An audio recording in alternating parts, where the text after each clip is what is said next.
you know, show up to an event, lose all every single game, go home still looking happy as ever. Well, we'll see how happy the teams look now as we do get our way with our very first draft of the day, Winter, here on Stream C. Hopefully, you're here for the right match, everyone. Beast Coast taking on Team Secret now. Both teams making a somewhat recent roster change, right? FBZ joining Team Secret for Dream League Season 20, I believe, right in that offlane position. And Beast Coast officially making their change ahead of the Bali Major, but also played with Parker for the last couple games of the DPC Summer League for Dream League Season 20, and of course during the Bali Major as well. So that's now official, signed and stamped. One team already locked for TI, one team hopeful to get into that second slot that Mr. Ice Frog has decided to grace Western Europe for. What are your expectations of this match, Winter, in particular? I feel like Beast Coast kind of is going to be the favorite here going in. I mean, they've already shown that with Jim Park, they are a lot stronger as five. Like Jim Park allows the whole team to function a lot better compared to like K1. K1 is like he's more greedy, you know, he's more selfish as a carry. He needs the team to do a lot for him. Whereas the difference with Jim Park is he doesn't need as much and he is more flexible. You see during the Bali majors, he's been willing to rotate towards the mid lane if the matchup allows him to play, like example, the Shadowfiend mid. So he's been definitely giving his team a lot more options in terms of the draft. Whereas for Secret, Secret kind of looked like they were on their way onto something, you know, like during DPC.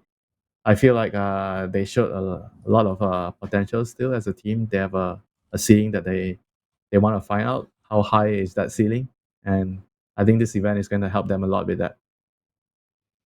Already, Secrets going back to a tried and true for them, right? This puppy enchantress.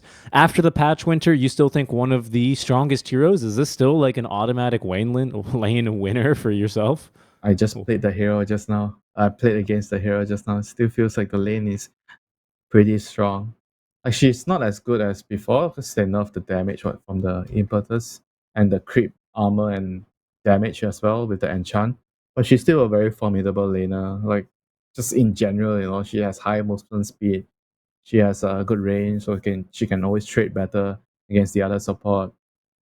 Just very annoying, you know, in the lane. Whereas the silencer that Beast Coast open with is more like a general strong support that provides you good team fight. He's pretty decent in the lane. The main weakness of a silencer is he doesn't have catch, so he needs like someone like a Mars to help him out with that. Yeah, and a nice combo and a tried and true hero tested that rather for the side of Beast Coast. Back when we were casting him in South America for Dark Malgo on a team called Thunder Awaken, this used to be one of the heroes he kind of grew into. Certainly, pardon me, still a bit of a flex, but I think most recently and especially during Bali, I saw the Mars being played more in the offlane role here over on the side of Beast Coast. Yeah, Beast Uh, Coast is definitely a team that doesn't really care so much about the meta. They care more about picking what their players are comfortable. They really putting certain players on certain heroes, like Dark Margo on the Bat Rider, for example. Uh, I feel like for them to move forward, they need to eventually get past this limitation. You know, I think that if you want to be the best team, you have to be able to pick the best heroes based on the meta and hmm. not just about, oh, my player is only comfortable on A, B, and C hero, then we can only stick to that. You have to be able to adapt towards the patch changing and just pick what's good. And whereas for Team Secret, I'm pretty sure that Primal Beast is still a very, very strong hero at the moment. Yeah, I mean, I didn't see him get touched in the patch. We saw quite a bit of him towards the end of the Bali Major as well. Ends up being a pretty good counter to that Pangolier as well. I think Gunnar taught us all that interaction when he was on draft panel, where if you grab, Oh, oh yeah. if you just grab the Rolling Thunder while he's rolling, like it just ends the Rolling Thunder, Hey, which is incredible. did they fix that? I don't know. I'll be honest with I've you, Winter. I don't know. yeah, I didn't actually notice that happening in my games. I've been trying to play some Dota to catch back up in terms of like the meta. I do know that the Mars thing doesn't work anymore, where the Pangolier gets stuck in the Mars arena. That was kind Okay. of that Yeah. was kind of the unfortunate one. But with the Primal, I'm not sure if I've seen it yet. You know whether the pulverize still immediately stops the roll. So I'm looking, Winter, at these Enchantress changes, and I'm wondering how much of a how big a deal really the silencer, because the one thing he has is right click damage. I'm trying to remember now on the silencer. What is it? It's on the glaives, is it, or on last word, where you hit them with an int multiplier, right? On the int difference multiplier. And I know on Spirit Bear, you absolutely destroy Spirit Bear because he has like no mana. Or sorry, he's got like no int. Does it work the same way on creeps or not? I assume not, because then we'd probably see more Silencer core. Because the bear is like a creep hero. Never mind. And you know what? Ignore that, Winter. I know I'm I know what you're asking, but Yeah. in general, and Silencer doesn't like to deal with the zoo heroes like Enchantress. Or he doesn't do well against creeps like Visage, Lycan. All those heroes are Silencer's worst matchup. Wow, now the maiden. So two very squish heroes for the Team Secret supports by the looks of things. Yeah, I mean it's a very interesting hero. The hero has gotten a lot of nerfs in the last couple of patches, but I do feel like this hero is very based on the team that's been picking. You must have like a specific idea on how to uh, draft the whole lineup, and in that particular lineup, the CM actually fits really well because I feel CM is not a support that I'm just gonna pick a position 5 and don't care. Like CM is a hero where you pick, you need certain Hmm. heroes around it to make the hero work. Like for example, CM needs a very strong lane. Like if you don't win your lane as CM, you feel like you're very useless. So you ideally want to lane with like a carry that's stronger in the lane. For example, like a Monkey King, Chaos Knight kind of hero, so that you can keep killing the off laner or the other support in the lane, so that you can snowball ahead as CM. Now, Beast Coast bringing out a couple of classics for themselves here as Classic. well. Yeah, The he's. tiny, this is the Gym Park carry TA, almost certainly. I suppose we are still kind of flexing this Mars tiny, maybe. Could be a support tiny, could be a mid or an off lane Mars. Could, of course, always be that mid lane tiny with the two squishy Ench Maiden showing Winter. Do you think a mid tiny makes sense here for the side of Beast Coast? They, like you said, they've always kind of ignored the meta. They've always played to the strengths of their carries, or their heroes, pardon me. And Dark Margot Tiny may not be as popular as his bat, maybe not even his Ember, but it is up there for sure. I mean, regardless, I feel that Tiny is going to be particularly useful this game against the CM or the Enchanters, like you just pointed out. Like those heroes are just going to be very weak against Tiny in general. You're going to have to stack your inventories with raindrops, fluffy hats, just to make sure you survive as the CM. Especially you want to get to your level 10 talent with your HP talent as soon as possible. I mean, I feel like even as position 4, it could still be viable. The only downside as position 4 Tiny is because you're laning with a Mars, right? So you're double melee, so your laning phase could be a bit more weaker. Okay, and of course you do lack a little bit of that illusion control and catch the PL. Of course, very easily able to get through the refraction charges of the TA. That's a bit of a prickly pick here, isn't it, for the side of Beast Coast? They have 23rd pick, so they're not going to get last say on it. You got to expect something like, well, let's see. Beast Coast, their draft's still fairly flexible, so I Yeah. mean, they could still pick like, I don't know, an Underlord maybe to try and deal with this. Yeah, but I the like thing the is, like, even though the Mars is like still really good in the lane, against PL, I feel like PL is like he's good against their heroes later, but the laning phase not so much. And we talk a lot about how the current patch just puts a lot of emphasis on the laning phase because it's very snowbally by nature with the Lotus, the Wisdom runes, the Bounty runes, and everything.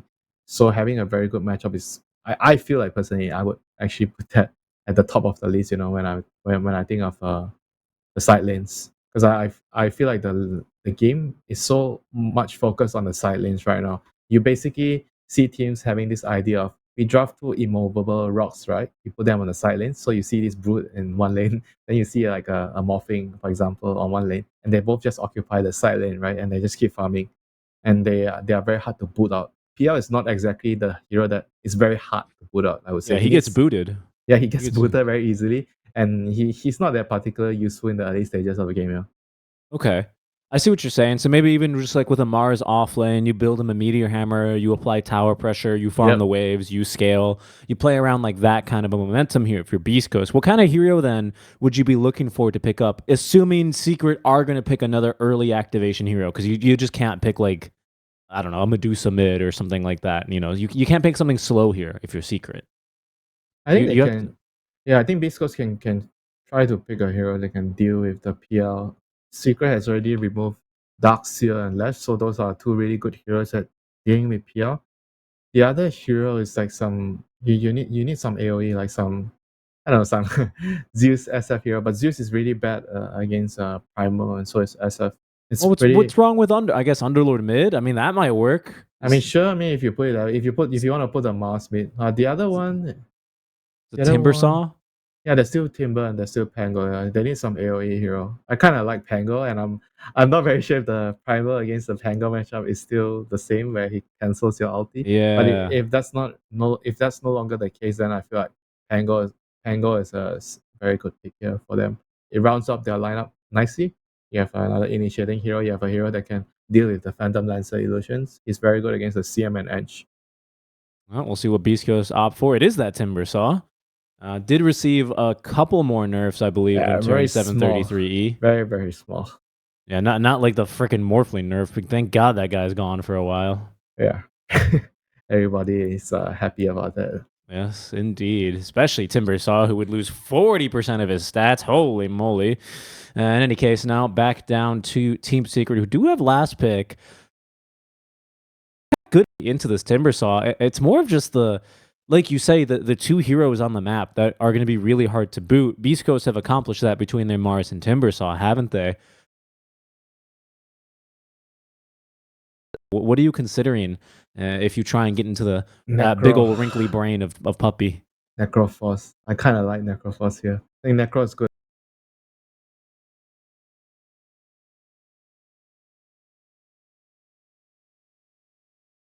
The rotating hero, probably the mid. Yeah. And then ankle on the map to sit in a lane, and he can't boot it out, so the primer can rotate to your lane because the PR is going to get booted out. So you definitely need a hero to hold the map. Well, we'll see what they go for here. As they go instead for the Death Prophet. This is fine too. It's very That's good also very good against TA in the lane. Very good against Timber too. And it's going to be a mid DP. Of course, this is Jim Park on the Templar Assassin. So Dark Margo will end up electing to take that Mars mid lane, leaving this, of course, to be the Schofield Timbersaw off lane into that Phantom Lancer Winter. How are you feeling?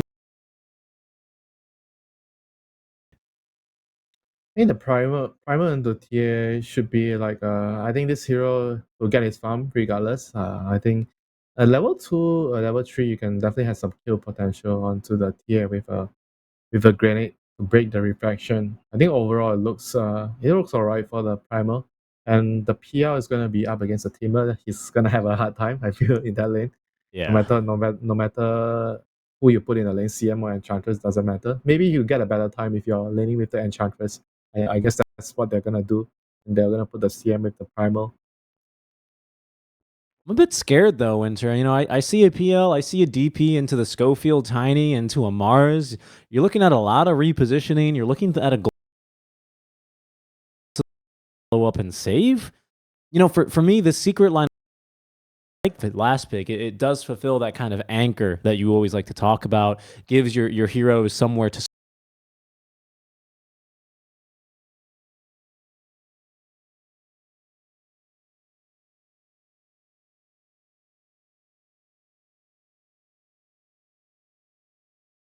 You know,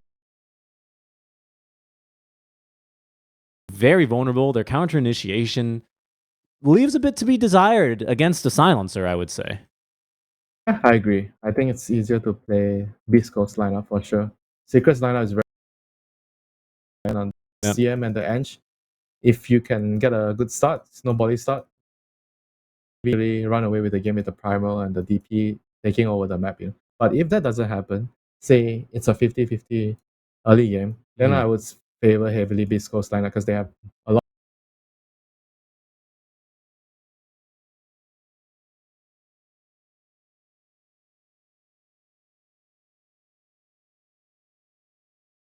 It's very straightforward lineup. Yeah, I agree. You've got redundant ways to initiate, redundant ways to counter initiate as well here. Secret with some strong lanes, though.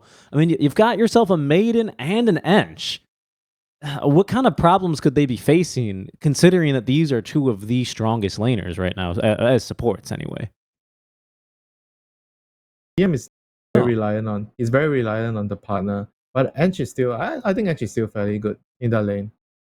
I wouldn't I wouldn't say that she's bad right now. I mean, she's not as strong as before, but she's still pretty up there. You know? I think the PL is gonna be able to rely on the Ange to ensure that the PL has a good start to this game. Okay, we'll see. Beast Coast starting off with boots, by the way, in that tiny. So look forward to that in the trades. And again, the one thing from 733E that I do want to remind everyone of, specifically with this Enchantress, is the overall nerfs here. You're losing a lot. More importantly, that bonus armor that you get now Yeah, on the enchant creep. So impetus as well, taking a bit of a nerf. But I think the creep is the biggest one here. That's especially first point. yeah. I mean, I wonder if that's gonna change a lot of the players' approach in the lane. Do you actually go more priority into the heal if that's the Yeah, case? You know.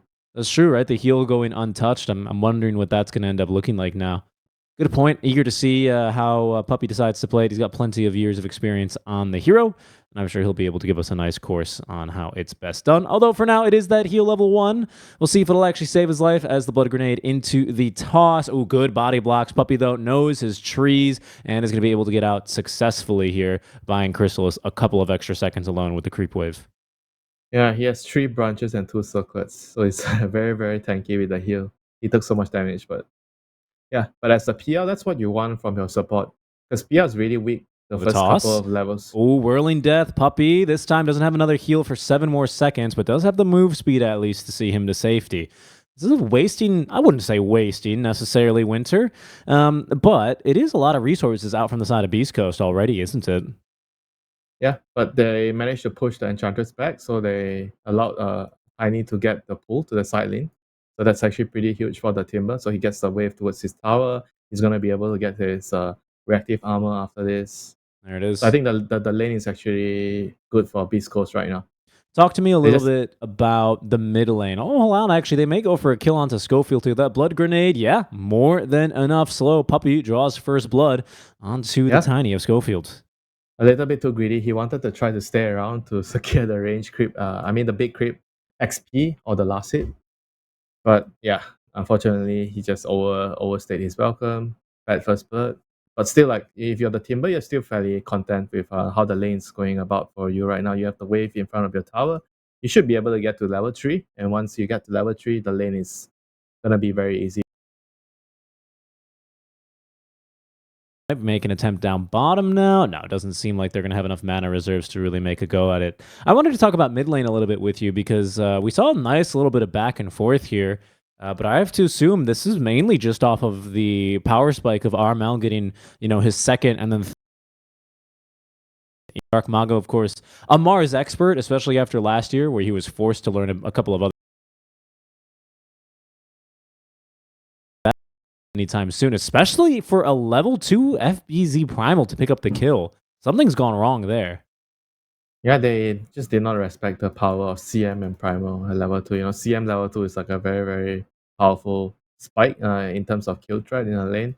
And on top of that, with the Primal as well, Primal is also really strong at level 2. So It Jim Park is. definitely did not respect the kill threat there. And you were talking about the mid lane, so like every time the Death Prophet has an extra point into the Spirit Siphon, the lane is just gonna get harder for Mars, because you have to try to save your spear when the DP goes on you, and then you have to spear her away, and you can only last hit with the rebuild. Yep. And needing to save the spear, like you're saying, and having limited offensive capabilities as a result, does leave Dark Mago slightly behind here. 7 denies being the big one, I would say, as we'll get right back into game, ladies and gentlemen. Don't you fret for a second. For now, it is Secret coming out ahead, at least in the mid lane, I think, as you would expect. But the top lane as well, looking pretty darn good right now for Crystallis.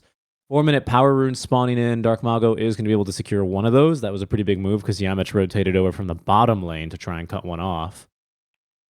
What else do we have going on right now? Jim Park, as we're back in game right away, folks. Jim Park being able to recover just a little bit from his death. How bad can things get if he takes another death here, Winter? Is it worth, Amar's rotating over quite soon to try and recover this lane, or are things going so far so good here? It's still fine for him right now. He can still farm under the tower, Singer got a pull off, a double pull, so that's actually really good for the TA. I think the Mars has to worry about his own game at the moment because he's not having a very good time. In the matchup, it's pretty hard against the DP, but they wanted to play Mars mid, right? So they have to just deal with it. You know, they have to try to make use of the runes and try to make rotations happen for the Mars later. And there's going to be a rotation. Schofield through the Twin Gate, able to find a kill onto FBZ. So no rotation needed out from that, at least the mid laner. Does allow Schofield to try and rotate on over and make a difference here. Darkmago low on mana, however, and HP, unlikely to actually be able to make a move. Puppey lingering in the trees nearby, Winter. He's got himself this Hellbear Smasher. 2 points now in the enchant. We'll see as he does look for a play onto Schofield, but with those brown boots of speed, it's going to be a little bit too hard for him to catch up. He's trying to pressure with the catapult wave here. Armel, he has a point in his exhaust, so he wants to try and do something with the catapult wave. Both the secret supports are moving over. To fight Stinger, but Stinger with the ward did scout Yamich coming. Power Rune in 10 seconds. Secret with a better foothold now over this bottom Power Rune spawn, even now dropping a ward, which is going to give some vision underneath the tower. Darkmago still only level 5. Armel does have himself an Exorcism if he wants to use it. The support's now making a move. Hurricane on his best to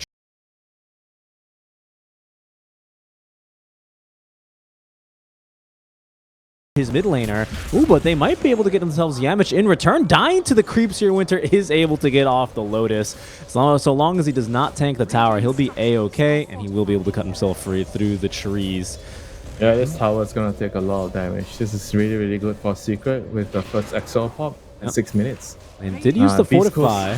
Beastcoast, they have to bring the numbers to defend the tower here. And they are doing just that. Avalanche and Toss reserved here for the side of Yamich as the spear will cleave through him, leaving him a dead shish kebab. That is Armel full healing now, but with Exorcism ending, Beast Coast willing to try and fight into this. There's a spear in 2 more seconds now, Winter, but not really enough follow-up, and now there's a Centaur Conqueror here, so it is Beast Coast who are going to get that 6-minute power rune. 7 minutes in. Steal the runes here. Oh, he is.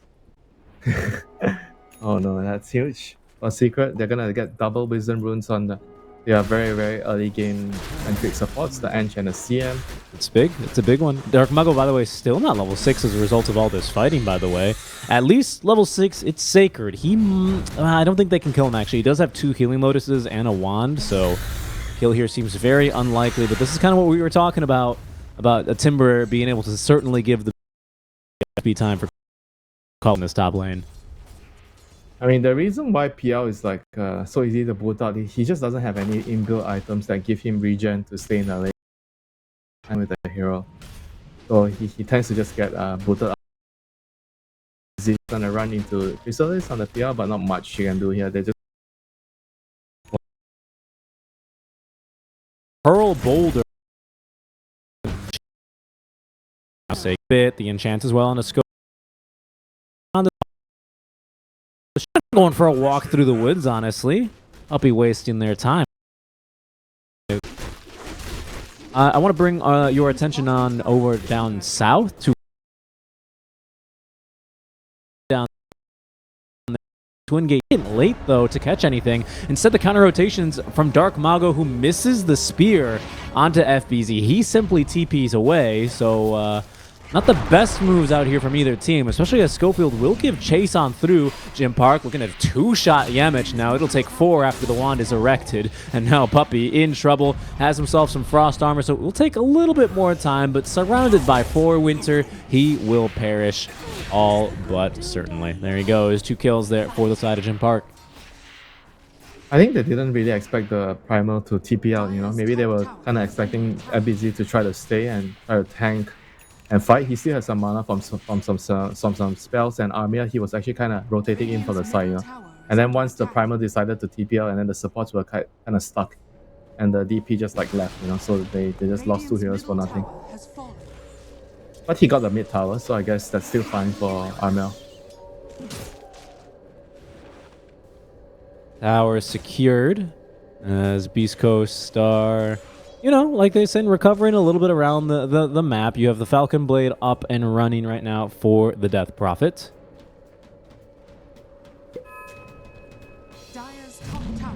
They need to try to open the bottom area. They have a very nice observer, like you said just now, placed by Puppy on the low ground near the twin gate. So they should try to abuse this observer to open up this tower here.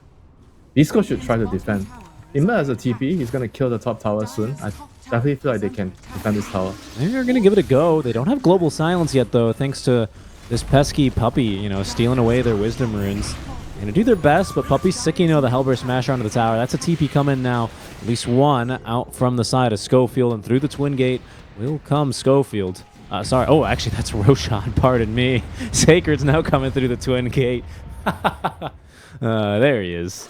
But already, Secret are going to realize what's going on here. They're going to make the call to back away. Yeah, and Sacred, he was also thinking of coming down with the Twin Gate, but decided that, oh, my team is already defending the tower, so I can just go back to the farming.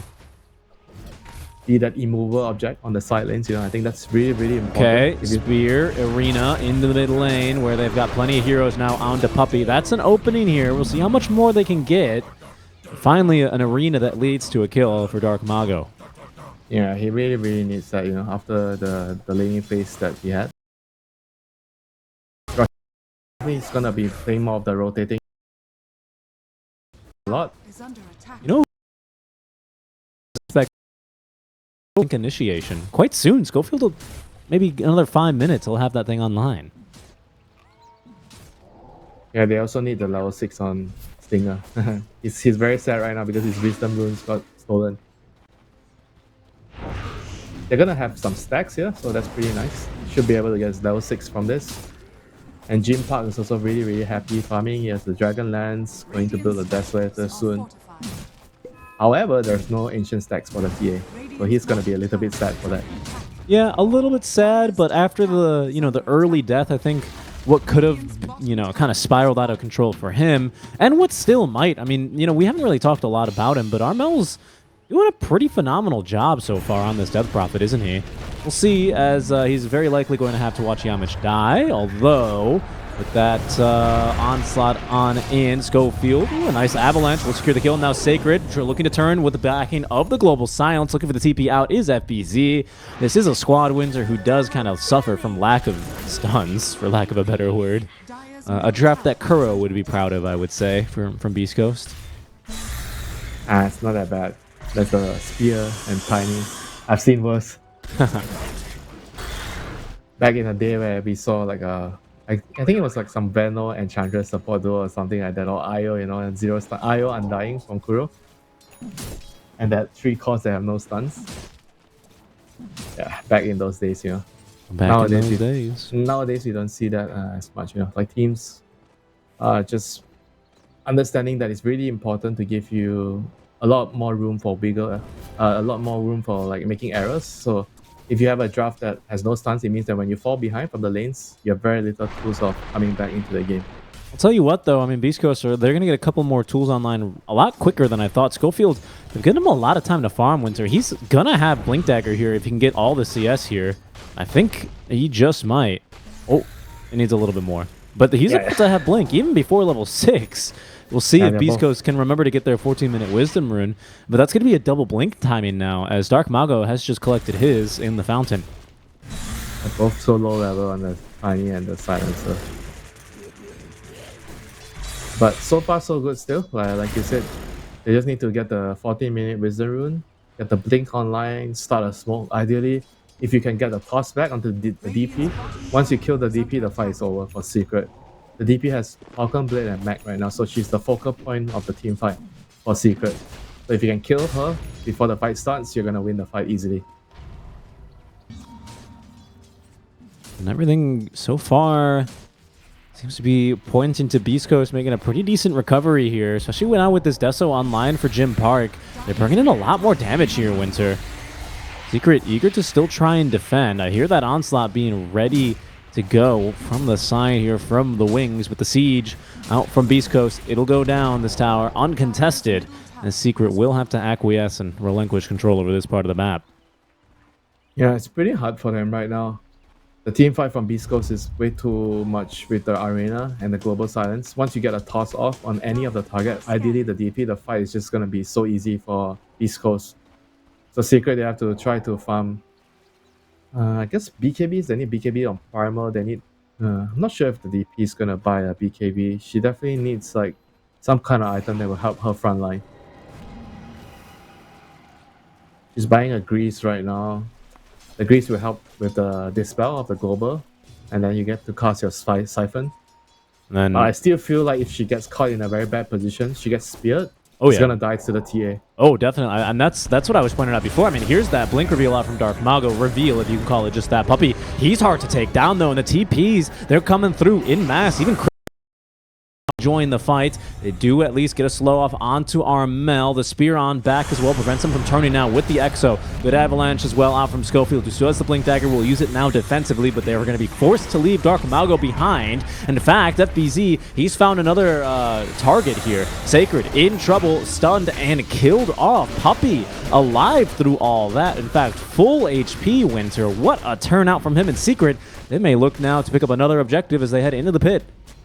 If you fools not learned anything, watching Puppey all these years, every time he's out in the lane, it's always a bait, man. He has this drums, he has the belts. Dude, the guy has an awkward bracelet. Who finds in a heal? You think you can kill him? Think again. And Roshan going down very quickly to boot. Not much even committing the freezing field to make sure that they can take it down. And there's an Aegis now on Crystallis, who did show up to that fight with Diffusal Blade and a Yasha in tow. Nearly enough for the Manta style as he will continue farming with the safety of that Aegis. So the first fight not going very well there for Beast Coast, and I gotta say, Jim Park I think would have made the difference there if he was ready and in that fight. They have this trio of Blink Daggers here on Beast Coast. We'll see what they can find now as they do look to go for another nice fight. stun. A nice stun there. Oh, and the splash damage onto two. This time Jim Park in position, and with the haste rune, hard to outrun him to onslaught or not. That's 4 stacks now of bonus damage into the Desolator as Puppey, well, have they learned yet, Winter? It seems like this time they'll have his number. Jim Park picking up the triple kill there off the meld strike, and it is going to be at least a Beast Coast striking back confidently after losing the fight and losing the Aegis. Yeah, for Secret, next timing is all about getting... I think number 1, you get your Manta on your PR online, and then you have to try to let him finish his Axe. I think the Axe is a pretty big timing for the Phantom Lancer. Alright, I get lost. A little bit of internet. These things, you know, it happens, Winter. What can you do? Yeah, what can you do? It's kind of What can you do? What can you do? To deal with a PL late game? That's gonna be the question later. You know what you always say? It's cut his internet. There it is. that is not what I say. That's what you say. You always say he needs to disconnect. I will say that buy a Radiance against PL. I only say cut his internet if the game is like, you know, 40k behind. Well, who buys the Radiance here? Is it Sacred on the Timbersaw? Is it the mid lane Mars? Maybe not this game, you know. I'm just telling you in general. That's what I say against PL. Get a Radiance to deal with him. Shiva Radiance, and then you'll be Gucci. All right, Shiva Radiance. I like the sound of that. I like the sound of that. That might be enough, especially with Jim Park able to try and cleave through a little bit more on these crits. That might do something here to actually try and make this work. I mean, ideally, if you're a Beast Coast lineup, you don't want the game to to last that long until the PL is going to be a boss in the game. You definitely do not. I like the fact that, okay, Beast Coast all disconnecting after Jim Park said, do you want to try and go? Hopefully, they're back quite soon. April Fools. Try. I mean, you do have the Timber to deal with the PL in the event that the game goes late, you know. But still, with your lineup, TA, Timbersaw, Mars, Tricore, you're definitely looking to end the game, say around like 30-minute mark, like 30, 35, 25, depending on how the game goes. You don't want a game to be like a 50-minute game, you know, against a PR. No, definitely not. You're going to have a lot of problems. Especially like with how deceptively tanky this lineup is, right? This DP with the full Greaves, even Puppey, you know, giving them a little bit of showing them who's boss. He didn't even pop the wand in that last fight, by the way. 19 wand charges. I mean, the guy doesn't even have boots, you know, he doesn't care. Does not care. He does not care. He doesn't even need boots when they're just going to jump him like madmen. Any builds that you're particularly surprised to see? I mean, the Jim Park TA build after the changes to BKB. It's not really too big a surprise to see the build in this order anymore. I do like this as well, kind of coming in with this tempo that his team is providing. Blink Dagger on Mars, would you say that's paid off yet, Winter? Or how would you evaluate this Blink Dagger pickup for Dark Mago? They need to win a little bit more fights, maybe 1 or 2 more. Right now, I would say that the Blink is still not enough. I mean, he's not the important hero in this draft. The Timber and the T are the carry. So I would say that as a Mars, you don't really care if you are actually not having that great of a game as one of the cores in the game where you have T and Timber as your other 2 cores. You're definitely going to look to play for the other 2 at the expense of your own game. As long as the Timber and the T are farming, they're getting their items, you're going to be happy as the Mars. That's a good point, right? It's not so much necessarily about his own gameplay, but how it's affecting that of his allies. I'm looking around as well at the other Beast Coast items. We might get a go here from both sides. Beast Coast eager to give it a go. No response out from Secret yet. But the Timber, like you said, picking up the items, looking as well for a Blink. That would make 4 Blink Daggers here on the side of Beast Coast if if Sacred actually follows through on that. Quite the mobile lineup, don't you think? Is that absolutely necessary here? The 4 Blink? Is that just to be able to get on top of a target to nuke these backliners? What's the idea with buying 4 Blink Daggers? Yep, Global Silence, Blink is the best way to abuse Global Silence. Because what sucks the most when you play Silencer is they jump you first, right? And then you have to click your R button to save your team or save yourself. So when you have 4 Blink Daggers, what's going to happen? The likelihood of that happening is going to be a lot lower.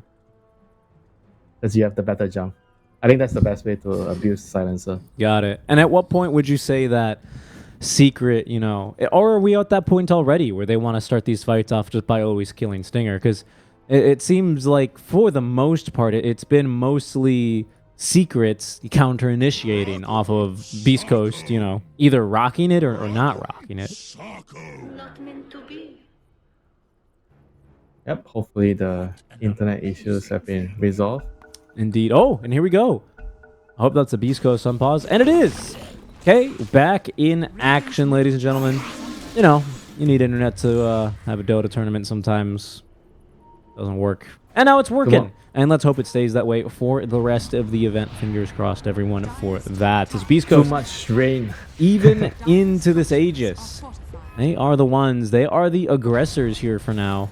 This is a crucial timing into this 17 to 25 minute timing, where the PL still not quite online, still does not have that heart, doesn't have any evasion, doesn't really have the tools to be able to stand and fight versus what is not the worst PL lineup in the game, but, one that can struggle and kill him if he does get that heart and butterfly, etc., etc. Yeah, I mean, Manta Diffuser is going to be his first small timing.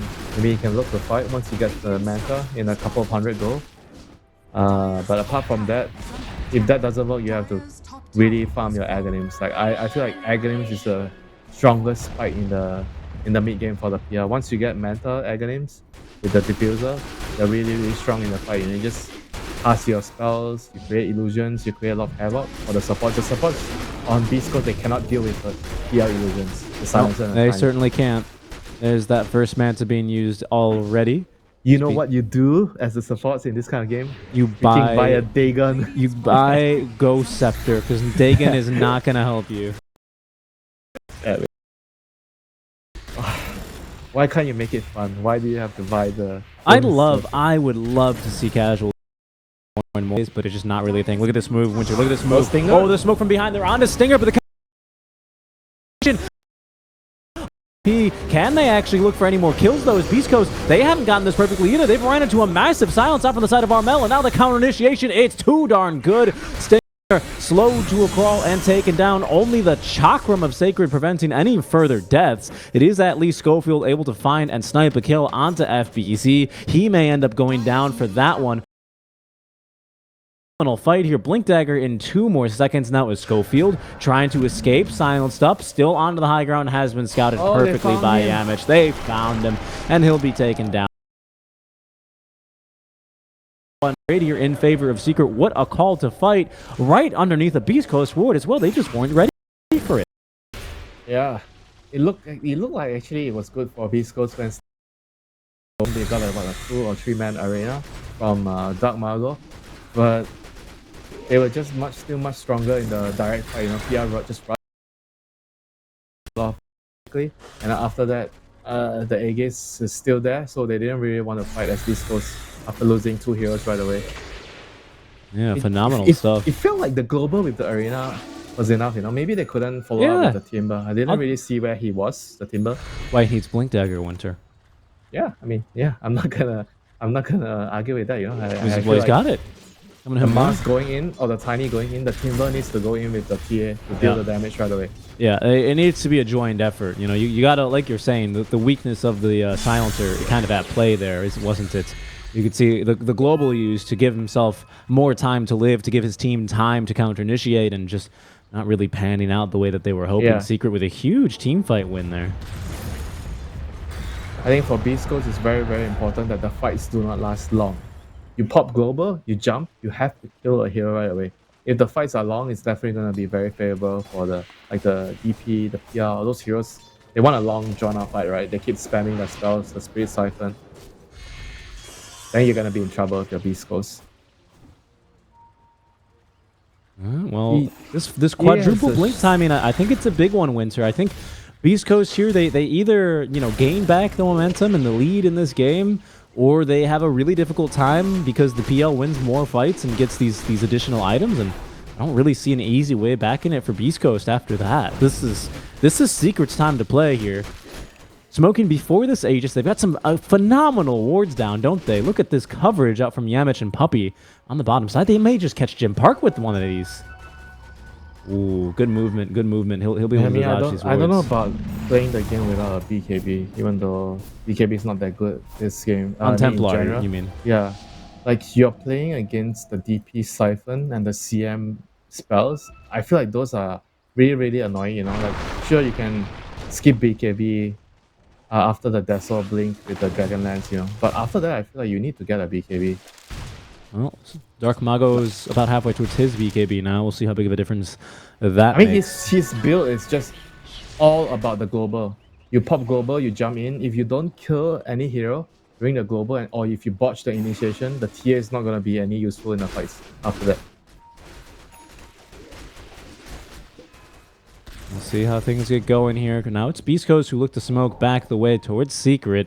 They haven't managed to find any of these wards here, though, Winter, so this could be potentially dangerous. The Illusion Rune not finding a whole lot, not baiting anything, even if they might have just caught a glimpse of Crystallis. Oh, and he's on the low ground, but I have no idea whether or not they know that's the real one. Armel, they see him. They do. Stinger, okay. Last word applied. Schofield looking for the toss on back, but silence before he could actually get it off. This gives an opportunity for counter initiation, even as Dark Mago does find the spear. Global Silence now committed. Oh no! The Force Staff, it got Armel away from the Timbersaw. Sacred fails to collect the kill, and that leaves Dark Mago high and dry, toasted and killed off as Beast Coast once again retreating with their tails tucked between their legs. Winter, this time it's going to be a loss of 2 with the Force Staff. Yeah, I told you. The moment they global and they don't kill the hero, like Jim Park can't really hit anymore. Like he can only kill heroes during the global. I mean, I guess you can kill maidens. That one's pretty free, isn't it? FBZ, he's got to pulverize in 2 more seconds. Does he actually have detection nearby? Jim Park hit him with a casual silver edge break as Schofield looking to at least stand in the way of a TP cancel, and is going to be the one to be pulverized and killed in return. No way he makes it out here. Good effort though, and does waste a little bit more time off the side of Secret, but still a 2-for-1, 3-for-1 trade, 3-for-2, pardon. In favor of Secret. They kind of botched the initial initiation. You know, the Tiny, he blinked in, he got his stun, but he didn't immediately get the cross back, so he got silenced by Armel. So the combo wasn't clean enough. So he couldn't allow the TA to right-click the DP. That's why Secret kind of took the fight right away, immediately realizing that Beast Coast actually messed up their jump. Yeah, that they did. Secret once again. No, this time it's Beast Coast who don't just quite get that initiation correct. Kind of spreading out a bit too far. Very eager for the kill. Not getting that toss back. Not getting the perfect spear back. And then, of course, the nicely timed clutch Force Staff out from... I don't know who that was. It was maybe Yamich? Yamich. Yeah, right? It had to be Yamich because Puppy's got a damn Vanguard online. I mean, you think Puppy's going to buy something like a Force Staff? Yeah, I don't think so. He's got that Gossamer cape. What the hell? Every time I look at his items, I just have a little chuckle to myself. This guy is not playing position 5. No, he is not. No, he is not. Still, oh, no BKB quite yet on Jim Park. He is leading the way now. Oh, Winter, there's 4 enemies here, though, and he might get caught out. There's going to be now the toss on in, the break, the damage. No, my goodness, nearly enough off that last little crit. I guess if he found another crit, might have had a kill there, but everyone's here from Secret, and Dark Mago, he's just pushing waves down bottom. He can TP to that tier 1 tower, but I reckon Secret may look for a fight here. FBZ, still a bit worse off for Where. There is a shard now online here for the side of Jim Park, so these traps do silence. We'll see what they can actually make happen here, though.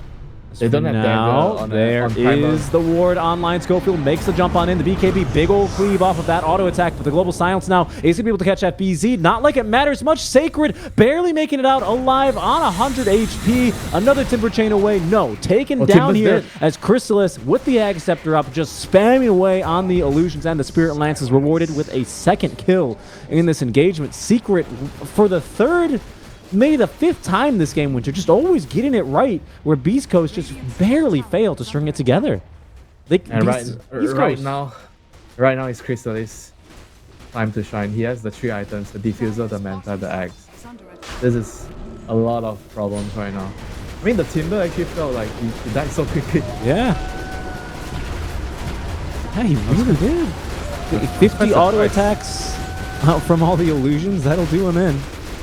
Plenty of magic damage there, and the trample doing another 1,000 damage, or just shy of 800. I think this is the result of losing the first couple of fights right now. Coming back to Haunt Beast Coast when they were strong with their lineup before, they didn't take advantage, and right now they are gonna have a hard time.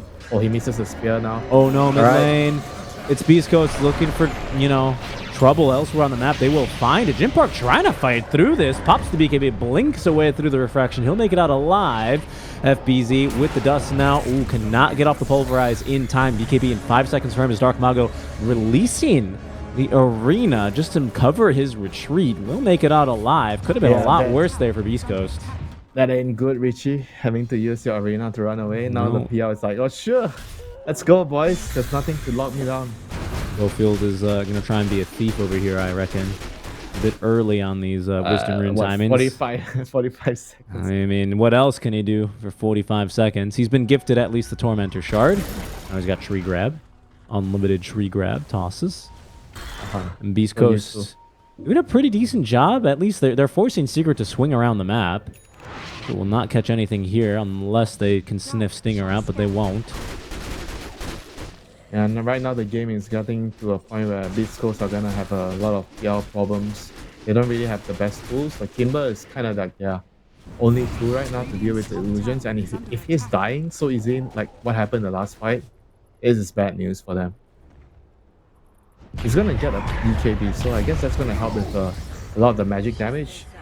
Well, it's Secret who move in. They steal themselves a Wisdom Rune, but patience pays off for Schofield as he picks up one for his own side. And the tower is going to go down mid lane. Sacred allowed to cut the wave here. We'll see if Secret, this push will persist. They're going to have themselves another Exo, level 3 this time in 15 seconds. They've got Aegis. They could look to force the issue high ground, which is why they're not really caring too much about the split pushing here. Oh, strange. They're actually choosing not to commit. I feel like in this position where you're already having the Aegis and your opponent doesn't want to fight, either you sweep the map with a smoke right now, or you just force high ground to force them come back. Yep. But right now they're choosing to do neither. They're not gonna smoke, they're not pushing the high ground, so I'm not really sure. Is it because they're confident with Heart? That'll be the item. Now it's online for Chrysalis. Now do you suspect? Yeah, but still you should be trying to do one of the two to force your hand. To force the opponent to reveal their hand. You either force them to go back, or you force them to react in one way or the other. Right now, Beast Coast, they are not being forced to do anything. I mean, Boom is not Boom. Secret is coming in without a smoke, and GG. All right, they're gonna try and burst through one, and they have managed to do so successfully. Yamich might be an easy 2nd kill here, but Chrysalis, he's onto his man. Jim Park looking to TP away, will be allowed to do so. It's Schofield who will be left behind. Do they have the stun? Yes, indeed. It's going to be the Frostbite to cancel the TP and a quick 1-for-1. you need to use a smoke for moves like this, you know. Otherwise, the opponent sees you first, either because they have a ward or some other vision. Then you're just gonna put yourself at risk at dying quickly, you know. That's what happened to FBZ. That he just ran. He was trying to run up the ramp there. I presume that's what he was trying to do, but because he wasn't smoked, he just died.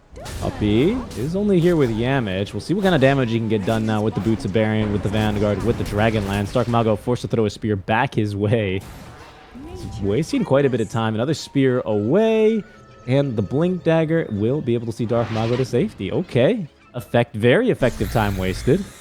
They're doing a great job killing the Aegis. Look at Sacred mid lane as well. Doing just the same. 1 minute. Aegis is gonna expire soon. So. Up lane, though, they have managed to catch Jim Park. Do they have detection? Yes, indeed. This time they do. Jim Park looking to run away. Does not have refraction for 10 more seconds. Global silence in an effort to try and save the life of Jim Park, but it seems all but hopeless. Winter, he is taken down. Even if his courier taken and killed by Crystallis, who was running over to close the door. That is trouble now. Secret, they may sense blood in the water. Why use Global for your TA if she's got buyback there? Well, she doesn't. There is no buyback. Yeah, the PL is like a huge raid boss right now. He is, and he is just going to run into your base, as is Armel with the Exo activated. Fortify is going to be used. Sacred just looking to do as much damage as he can, and decent amount really on a Crystallis. They're able to clear the waves. Dark Mago from the side. No! He's going to whiff on everything. Forced to pop the BKB. Does at least find one, but now they're going to turn with the Pulverize. And Crystallis pumping in the damage. The spear on back, but Armel stands in between Dark Mago and his own fountain. The Force Staff. Oh no, that was Stingers. Dark Mago had turned for a God's Rebuke, and it only condemns him off of the mistimed Force Staff usage from Beast Coast. And it's falling apart here, Winter. Yeah. Secret is in total control of this game right now, with the PL being such a big monster in the game right now. The Timber, he's going in, he still has his BKB, his silence. Yeah, he does. Doesn't want to use it. It couldn't quite grab him there with the Pulverize. Oh, toss back. Yeah, that's a good one onto the PL. Oh no, they almost got the real one, but it was just one of the very many illusions instead. Oh, I thought that could have been a moment, especially after the swift buyback. Beast Coast, they will be able to force him off the high ground now that his Aegis having been reclaimed already. Schofield eager to look for another toss back, but Bristol is just too fast on this Doppelganger. Secret, they'll only get the tier 3 tower. East Coast, eager to chase for more, though. They have committed a buyback. They have Jim Park alive a second time. See what they can get. Now, I don't think it'll be too much, though, Winter. They need to get something, you know. They have a global. They need to find an angle of initiation here. It might just be the side of Secret finding the better initiation, as they have smoked now. Armel standing up front. They're going to look to try and actually pop the real Crystallis. Oh, Schofield, he can't even get off a damn toss before he's taken down. Global silence at least allows him to pick up Yamich, but it's going to be the supports now being routed from the fight. Stinger completely out of mana. Jim Park has absolutely no lockdown for any of these cores. Just has to watch his second support be ran down. Jim Park's going to be forced to cut a second wave. That's about all he can hope to do, but the fights, they're feeling just hopeless now for Beast Coast. Yeah. Nothing is coming together. No answers for the PL at the moment. The Timber is already not strong enough to deal with the PL. He's not farm enough. He has not enough items.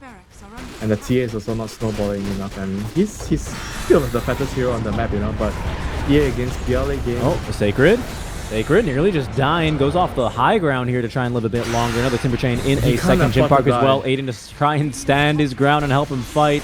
As another Timber Chain buying a little bit more space and time, with Schofield now respawning. It has not distracted, however, Secret from getting what they came for. Those top lanes of barracks finally finished off Winter.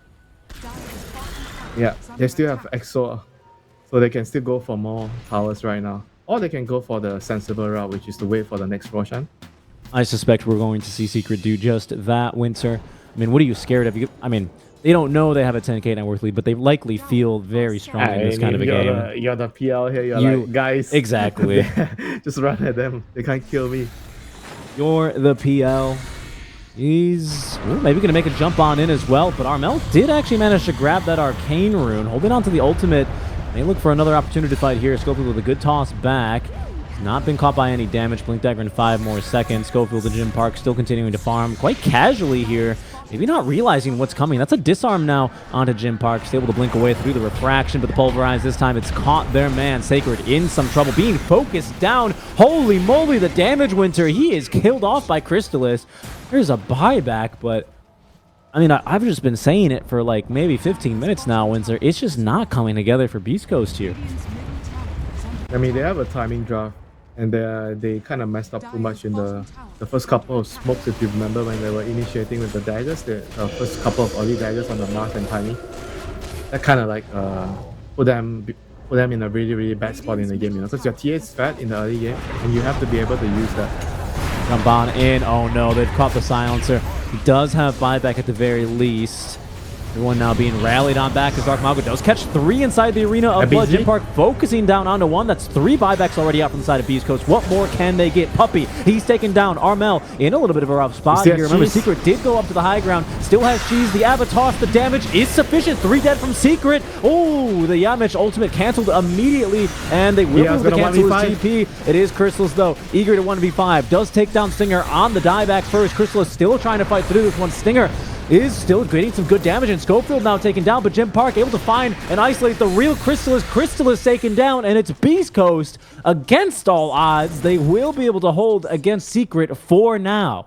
Okay, just kidding. I kind of thought that the PL would be able to 1v5 at that point, you know. I don't need my team as much as the TA. I can do it all on myself, and I'm wrong. They could not have we done were it. both wrong. Both of the 2 supports, it's trivial. I don't think anyone ever doubted that.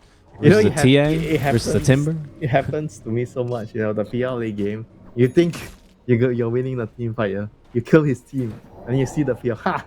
We got you, you know, you're in the corner, and then he just kills everybody. I certainly thought we were going to see a... I've seen that movie way too many times. Apparently, so his Secret. Crystallis thinking he could reenact that. Now, it did cost 3 buybacks off from the side of Beast Coast. They're not completely free, but we'll be able to reinforce now with this Aegis. One more buyback now for the Templar Assassin, but buyout for that MKB. Has the Butterfly now, has nearly the full 20 stacks of Deso damage. And, I mean, the building damage minimal on that high ground siege off from Secret. They failed to even get through the tier 3 tower. Yeah, just buybacks for it. This is gonna give Beast Coast a lifeline with the Aegis, and right now, TA is gonna have a second life in the team fight, so you can play a lot more aggressive as the TA. She needs to go and kill the supports quickly, the Enchantress and the CM. You know what this was, Winter? It's really what this is about. It's Beast Coast showing that no one beats Beast Coast in the same team fights 10 times in a row. You only beat him so many times before they'll finally find a way to get the win. Yeah. They'll either find an answer or they just keep initiating better, even though they're losing the team fights. Yeah, and that time they absolutely nailed it here for the side of Beast Coast. Very well done. See what more they can get now. Aegis in their hands.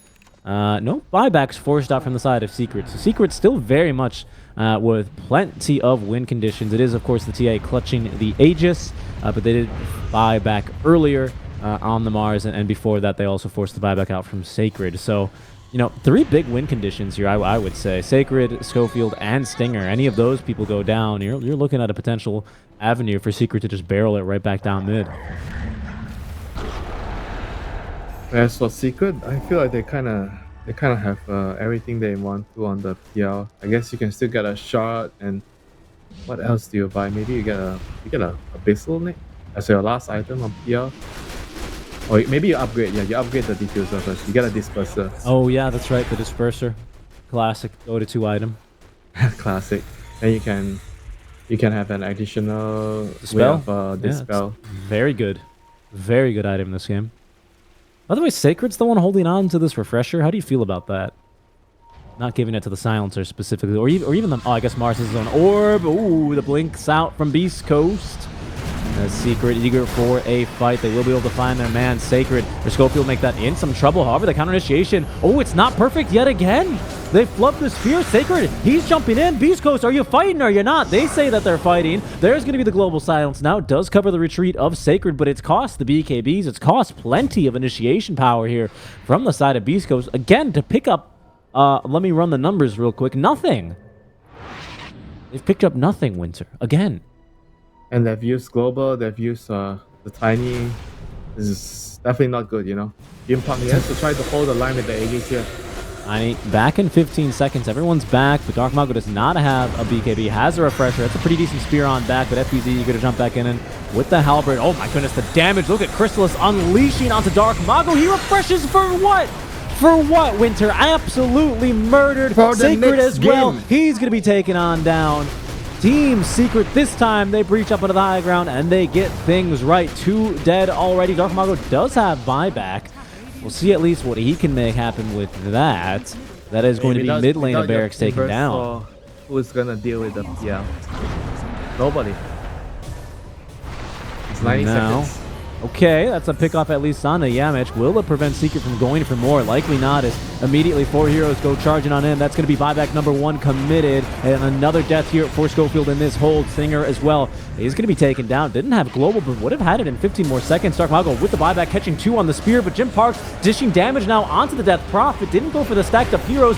Clutched now by the Pulverize. Is very set here to lose his Aegis. And what does he have left on the second life? Not much, Winter. He's got a refraction and a blink in 3 seconds with silent stuff, unable to do anything, and GG is called. It's Team Secret who take down Beast Coast in game number 1. Yeah, Beast Coast kind of like self-destructed in the early game when they got off to a really good start, but credit to Secret as well. Like, they understood that the early game needs to be good from the supports, and then after that it's all about like dodging the team fights and getting your PL timings. The 3 items that I said, the Diffusal, Manta, and Axe, that's their really, really strong timing. And once they got it, they took a fight, they won a fight, they took Roshan, and then the game was kind of stable, you know. I mean, sure, there's still some mistakes after that, but overall, the game felt pretty secure for the PL at that point. Yeah. I mean, Secret certainly felt so even after being wiped on a potential game clinching moment. It does deny Armel and Chrysalis an otherwise flawless game. But Beast Coast, like you said, just unable to really, you know, stitch things together here. What fight are we looking at? I mean, this is is this a the big first turning one? point. The Yeah, this is a blink? big one. But this was Secret initiating onto them, wasn't it? Wasn't this the smoke play? Oh yeah, this is the and then after that, the Tiny getting found by Yamich here. Yamich actually predicted that the Tiny was gonna try the TP on that cliff. Yeah, I mean, overall, I just feel like the early game and then with the early daggers, they didn't even get enough advantage for Beast Coast to be able to snowball with the TA. I think Jim Park, he was pretty farmed. He was very fat on the TA, but his team couldn't allow the snowball effect to happen. You know, the jumps were not on point, and that resulted in the Timber also not having as good of a game that he could have had if the jumps were on point. So at the end of the day, Beast Coast, they just kind of shot themselves in the foot.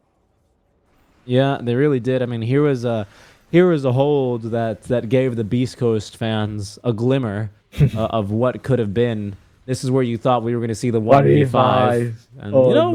it was a 2v I something think he at should least. have I feel like he should have backed off there first. You know, he overestimated how strong he was. I think what needs to happen that he backed off, let his illusion chip, and wait for another opening. You know, instead he just ran back. Okay, I'm strong. You know, late game PL. Screw you guys. You know, I'm gonna 1v5 and then he just died. Like, okay, maybe I'm not as strong as I think. You know, eventually things coming together there a bit better for Secret on the second push, and they force the GG out from Beast Coast. Does lead them to a 1-0 win now in the play-in stage now for both these times. As you like to confusingly say, Winter, no one gets eliminated on day 1, which is true.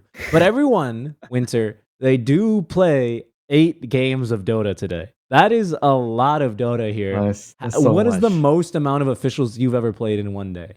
Are you kidding? You don't know?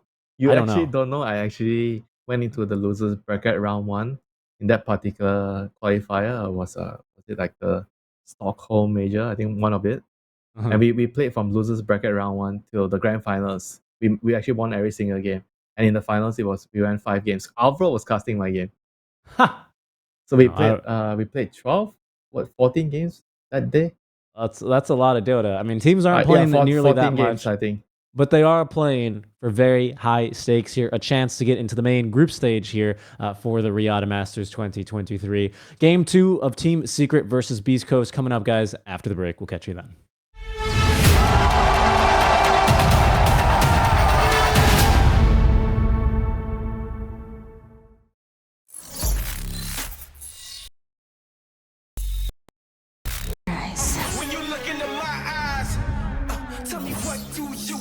Tonight, I'm gonna show you the wonders of them all. I need warriors.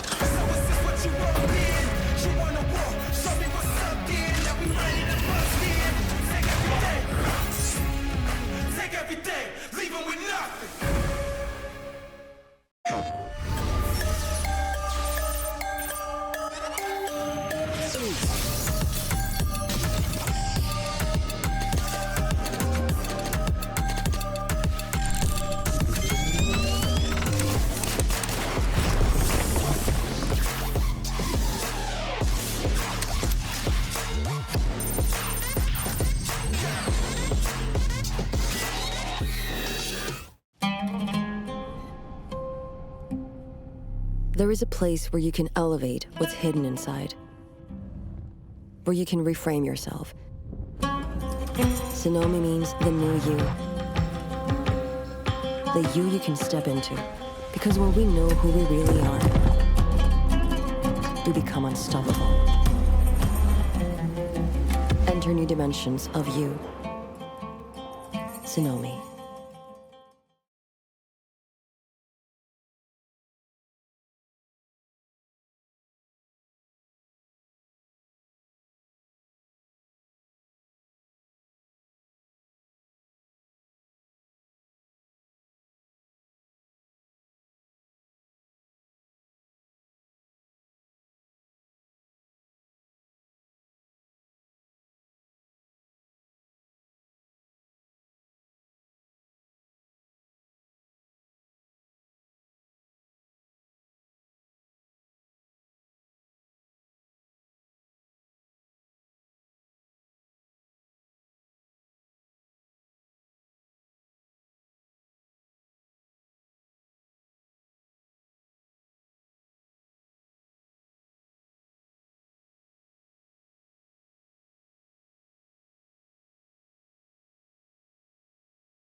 Hello, everyone, and welcome back to Stream B. We're actually on, it appears, for the Riyadh Masters 2023 play-in event. We are right in the middle of Team Secrets and Beast Coast facing off here for the first match in Group B. Seeking Strike and Winter on the call. Lots of Dota right now, guys, going on. I think there's like 7 or 8 streams or something like that, honestly. No lack of Dota to be played, so thank you guys for choosing. Oh my goodness, Winter choosing to join us on this channel to see how the SA boys are going to be doing now against the side of Team Secret in game number 2. Winter, you called it a little bit more of an implosion from Beast Coast off of the failure to really make use of those Blink Dagger timings, and I'd be pressed to agree with you there. What kind of draft do you think they should give themselves now ahead of game 2 to try and reset a bit there? Are you kidding me? It's freaking Beast Coast. You think they care? You think they're gonna adjust? They're gonna draft something else? They're just gonna do the same thing and play better. I think Beast Coast is one of those teams where no matter what, they're just gonna stick to their guns. They really like this kind of really snowbally lineup. Brawly, a lot of team fighting, a lot of ganking, moving around the map, and they're not really gonna change and move away from that playstyle, even though it's already proven that you can only I feel you can only maybe beat certain teams with that kind of specific playstyles. When you get towards the top, the best teams, it's really difficult to beat them. Especially when you look at the gaming gladiators, Liquid, all the stronger teams on top, LGD and Quest. It's very difficult to beat them playing this style of Dota. So hopefully, eventually they're gonna change, or they have to find a way to draft around it. Which I'm struggling to find. What are the Yeah. heroes that you can pick against I mean, that kind of playstyle? especially the way that like Secret, they came out of lanes real strong. They let you farm, they let you play your game, but they knew that so long as they won those mid-game fights, they never really felt under too much pressure. We didn't really see Chrysalis or even Armel forced into any silly mistakes or situations. Beast Coast, a couple of opportunities where they could have maybe capitalized on a couple of mispositioning errors out from the side of Secret, but they failed to really connect on that, and it felt like an easy game for Secret. Um, anything you think Secret might be able to tidy up in between game 2? Like I said, there were a couple of moments where they were caught off guard by some movements of Beast Coast. Perhaps the 4 Blink Dagger mobility that Beast Coast were kind of bringing them, lending to that. But was there anything you think that Puppy can tighten up? Anything that he needs to be talking about while he sharpens the machete?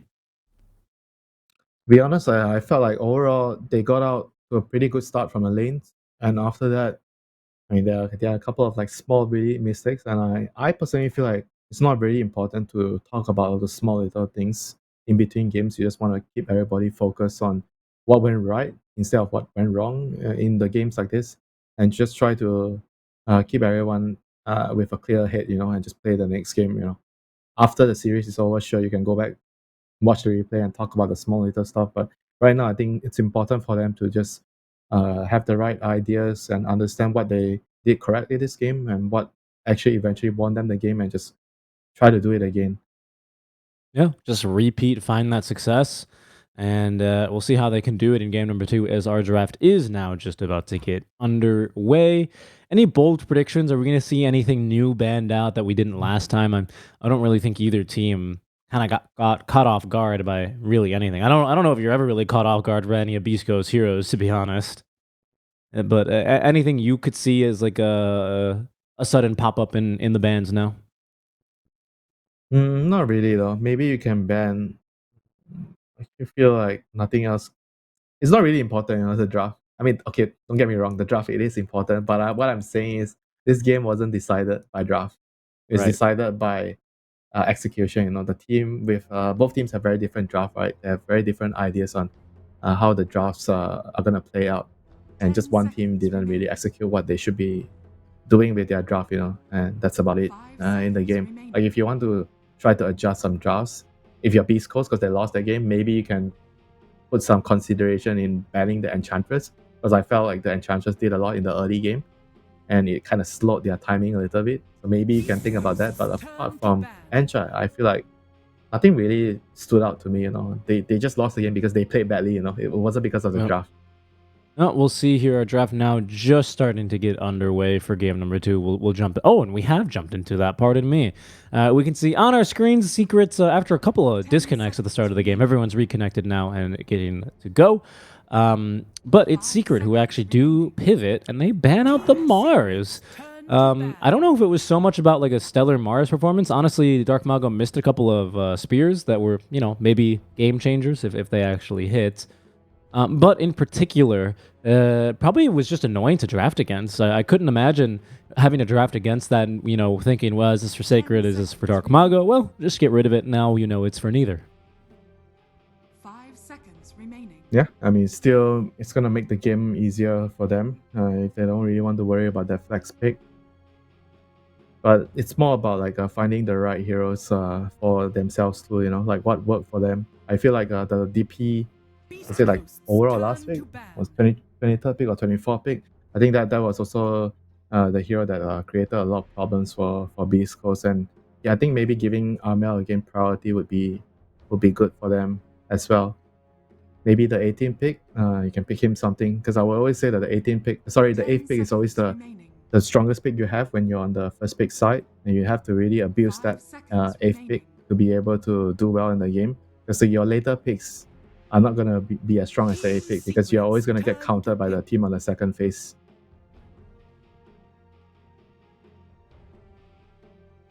For now, first banning phase, nothing too surprising. They will ban out 2 Dark Mago heroes, at least, well, historically Dark Mago heroes, with the Pat Rider taken out, and the Medusa, and that is the Broodmother, which I believe have changed slightly.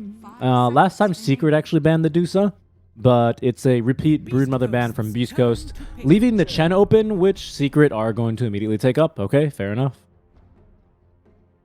So this hero is like very similar to Enchantress in the early game, where you are going to be able to secure the lane. But after that, the way you function as compared to Enchantress is different later in the game. Because Chen, you kind of want to ball together with a specific timing lineup, put together with your mech, your heal, and your creeps. And ideally, you have a Solar Crest, we get Roshan as well.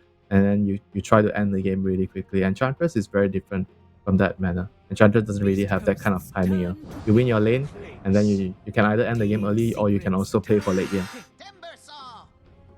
Okay. Oh, this hero is very good against Chen. Clings. Yeah. You just eat the creep, and there you go. No creeps for you, Chen. Get a bunch of damage. You do even more damage than the Chen does. Even though Chen is universal, you still out harass him, especially once you get your support items. 2 supports, by the way, right? We should mention. Very likely this obviously Chen and of course the Clinks these days. Yeah, the Clink's position 4 is still, he got nerfed a little bit, but it's still very, very good in my opinion. Like, you give your team a bunch of damage, you get that early solar, you have very high solo kill potential if you run into somebody on your own. I mean, this hero is just very scary if he gets a very good lane. And in most games I've seen so far the heroes being played, you generally tend to do really well because he's very strong in the lane with the tar bomb, harass, and you get to like eat the creep against the Chen. So the Kling should have a very good start this game, and Secret has decided that they need to try to deal with this Timber, so they pick a Monkey King to lane against the Timber. And in combination with the Chen, they are hoping to just outright win this lane. But I'm not entirely sure if that's gonna happen. I feel like Monkey King is also pretty weak against Klings because you have low armor early, and Klings deals a lot of physical damage in the lane. Yeah, especially plenty of burst. You tend to see that first couple of item build into the medallion, and sometimes even the Solar Crest, which can really kind of add on to that lack of armor problem you're talking about. You do have burst heals though from your Chen. You get that off, you get your Jingu Mastery, a big old Boundless Strike. You might be able to turn things here if you're Monkey King, but it is kind of a bold pick, isn't it, into the Timbersaw? Yeah, I mean, it's Crystalis, this is his best hero, so he should know better than me. That's true. I don't play this hero a lot, so on paper it seems like it could be bad against things. It's decent against Timbersaw, like for the laning phase itself. But you need to really snowball for the first couple of levels. I feel like the first 2 to 3 waves is going to be very crucial for the Monkey King. If he plays the lane wrongly in the first couple of waves, I can see this lane just totally being destroyed by the Klings and the Timber. I mean, the Timber could also be a mid hero, so we never know. You do always bring me back to the good old Creep Wave days of Crystallis, the Bloodseeker, the Monkey King, basically every other game. Lifestealer, I think he's actually pretty good at. But this is one of the big ones, you're right. We'll see how much Beast Coast can look to try and focus down on him, as Beast Coast do turn towards a couple of mid lane focused bans now, in that Storm Spirit and that Ember Spirit. Is that screaming anything at you? Does that, for example, look to keep the Timber Saw as a potential mid laner, perhaps, with removing the Storm and the Ember? I think the Timber doesn't really care about those two heroes, so I think he does well, against Ember and Storm. Maybe not so much Storm, but overall, I feel like you don't really care that much. Maybe it means that they want to pick like some Pango, because Pango is not that great against Ember, not that great against Storm, so that might be the reason. Or they could also just feel like if the enemy has a Chen and Monkey King setup, they're gonna need like a mid laner that can rotate around to set up kills to allow the eventual 5-man snowball to happen. And Storm and Ember is perfect for that. And you have a Clink's position 4, right? So you don't have stuns, so you're bad against the Spirit heroes.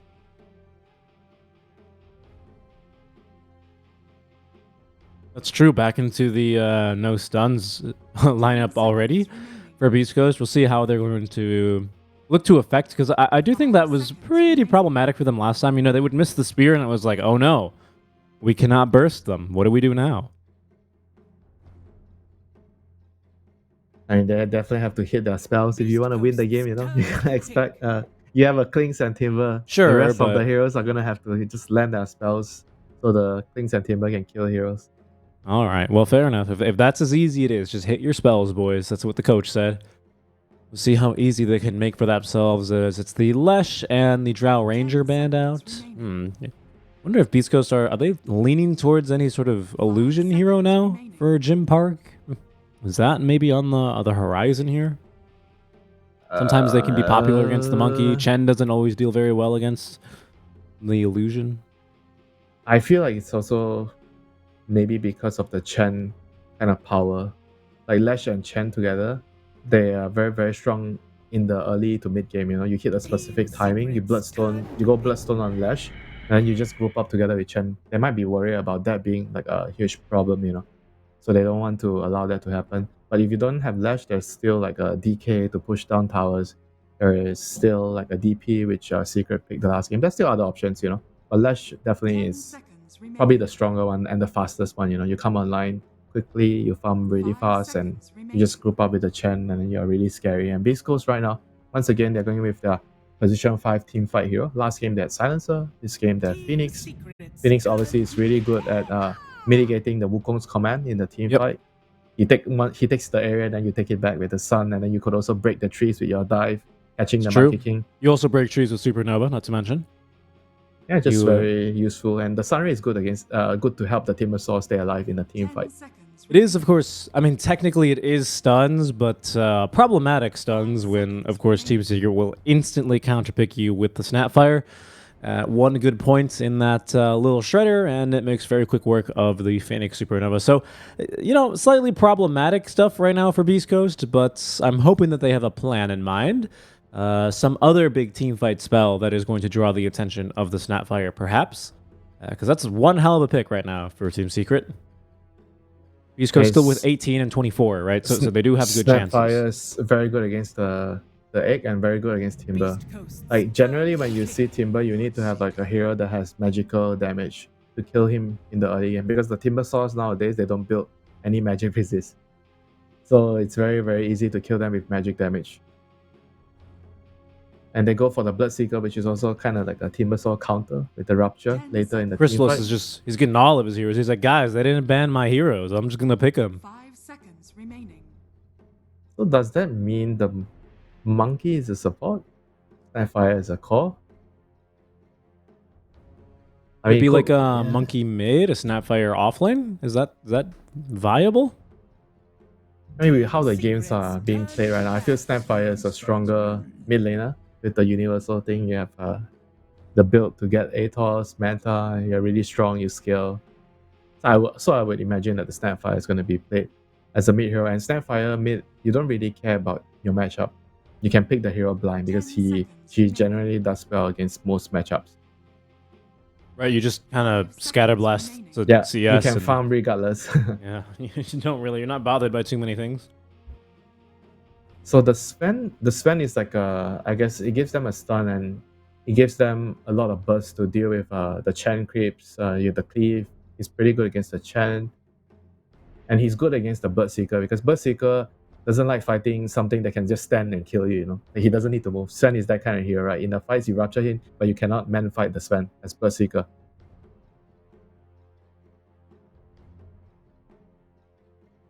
Yeah, I mean, it's tough as this Beast Coast lineup. I feel like they've once again, at least they've given themselves another stun, a stun finally. That's not Supernova, but it does start to feel tough again because it's like, all right, well, you miss out on one of your spells, or you play the game like you did last time, where you're not really, executing one after another, and 10 seconds. the fights look now very difficult yet again for Secret. You've got the Hand of God, you've got Wukong's Command and Kisses, and lots of AoE even on the Bloodseeker, like you said, with the Bloodrite and Rupture to prevent you from running. I'm scared right now for Beast Coast.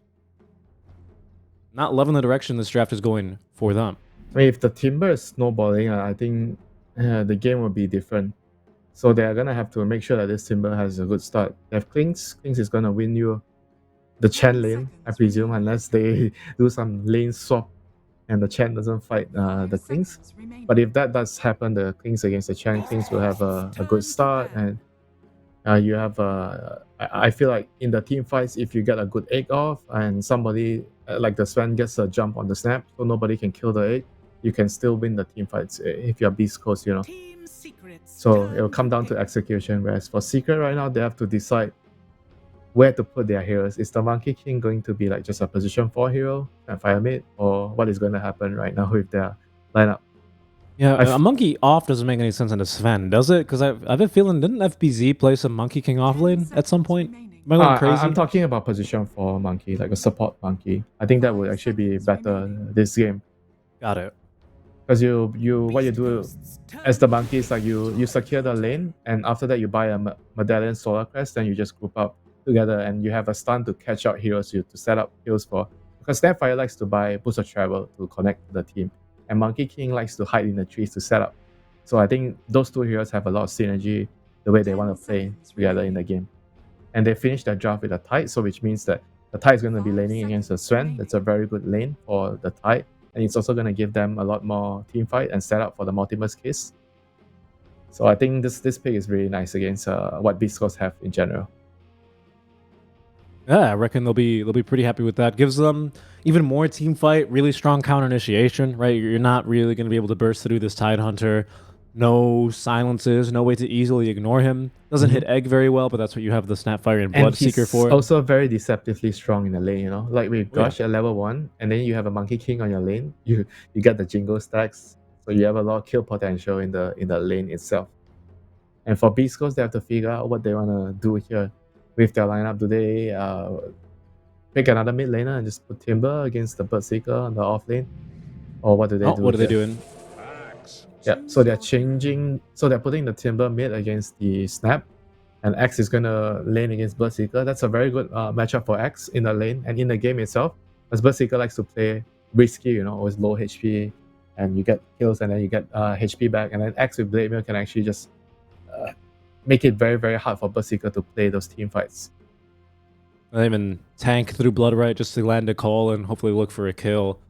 Okay, so Dark Mago on the Timber Saw, then the 18 Sven and the 24 Axe. Would you say overall how the draft played out? Are you happy with the way Beast Coast utilized second pick in this kind of a game? I guess actually they had first pick, right? Because 18 and no, they had last pick. Sorry, they had last pick. Yeah, Beast Coast had last pick. I mean, I think I'm not very sure about the Sven. Kind of got countered by the Tide in the end. But apart from that, I think the first phase was fine with the Kings and Timber. But I wouldn't say the 24th last pick X is like something wow, you know, yeah, it's gonna win them the game, you know, that kind of feeling, you know. It has its purpose, but it's not like a wow pick.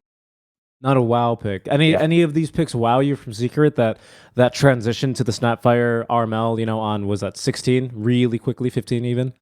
The Bloodseeker for Crystallis, the Monkey King going to support. Like, you liking the way that played out? I think they didn't really thought of that. That's why they picked the That's the Sven there or the Phoenix there, you know. But overall, I feel like it's not a very conventional way of using first pick where they pick the Chen and then you have a monkey, which is a kind of like a flex pick. Usually, you see like a different kind of setup where people pick like Ember or pick the mid heroes early, or back in Bali where you see either Medusa or Morphing at the 8th pick here. Obviously, those heroes are nerfed, so it's different at the moment. So we'll have to see how this new way of drafting plays out. Yeah, indeed. I think for Secret, of course, after their victory in game one, they've shown that they can be a little bit flexible, that they're not going to be waiting too long or pushing too hard, especially when they don't need to be. So with this kind of a lineup, who knows? I mean, you were talking a little bit more concerned for the potential of this Timbersaw, the potential of this Clinks to really pop off. Now that we see all 10 heroes, do you think that's still viable? Can Dark Mago really make things happen with the mid lane Timber? His only concern is the rupture. I think apart from that, he's not really afraid of the other heroes. Yeah, if he gets a good start and he can rotate around, get a couple of kills with the runes, I still feel like the Dark Mago Timber can definitely dictate a lot of play in this game.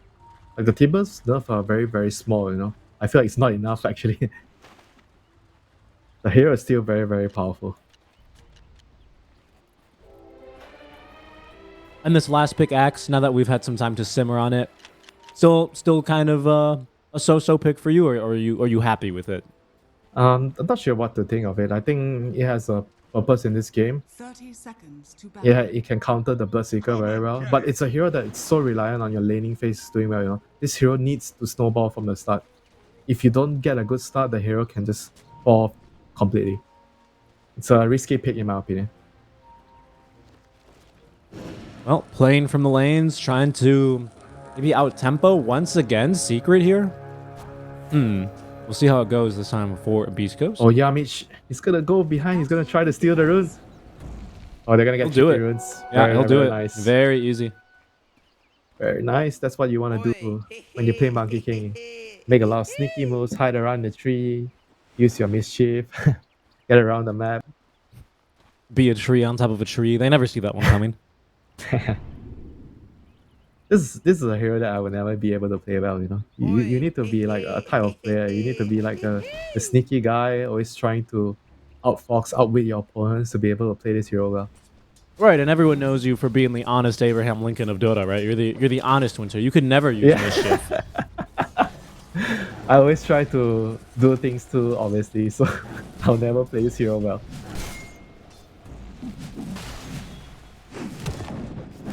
I mean, the other part of this hero is like in the laning phase itself. I think that it's not that straightforward to play the lane, you know, as a position for like different lanes require you to do different things. And this time, he's chosen to get the stun to secure the range creep.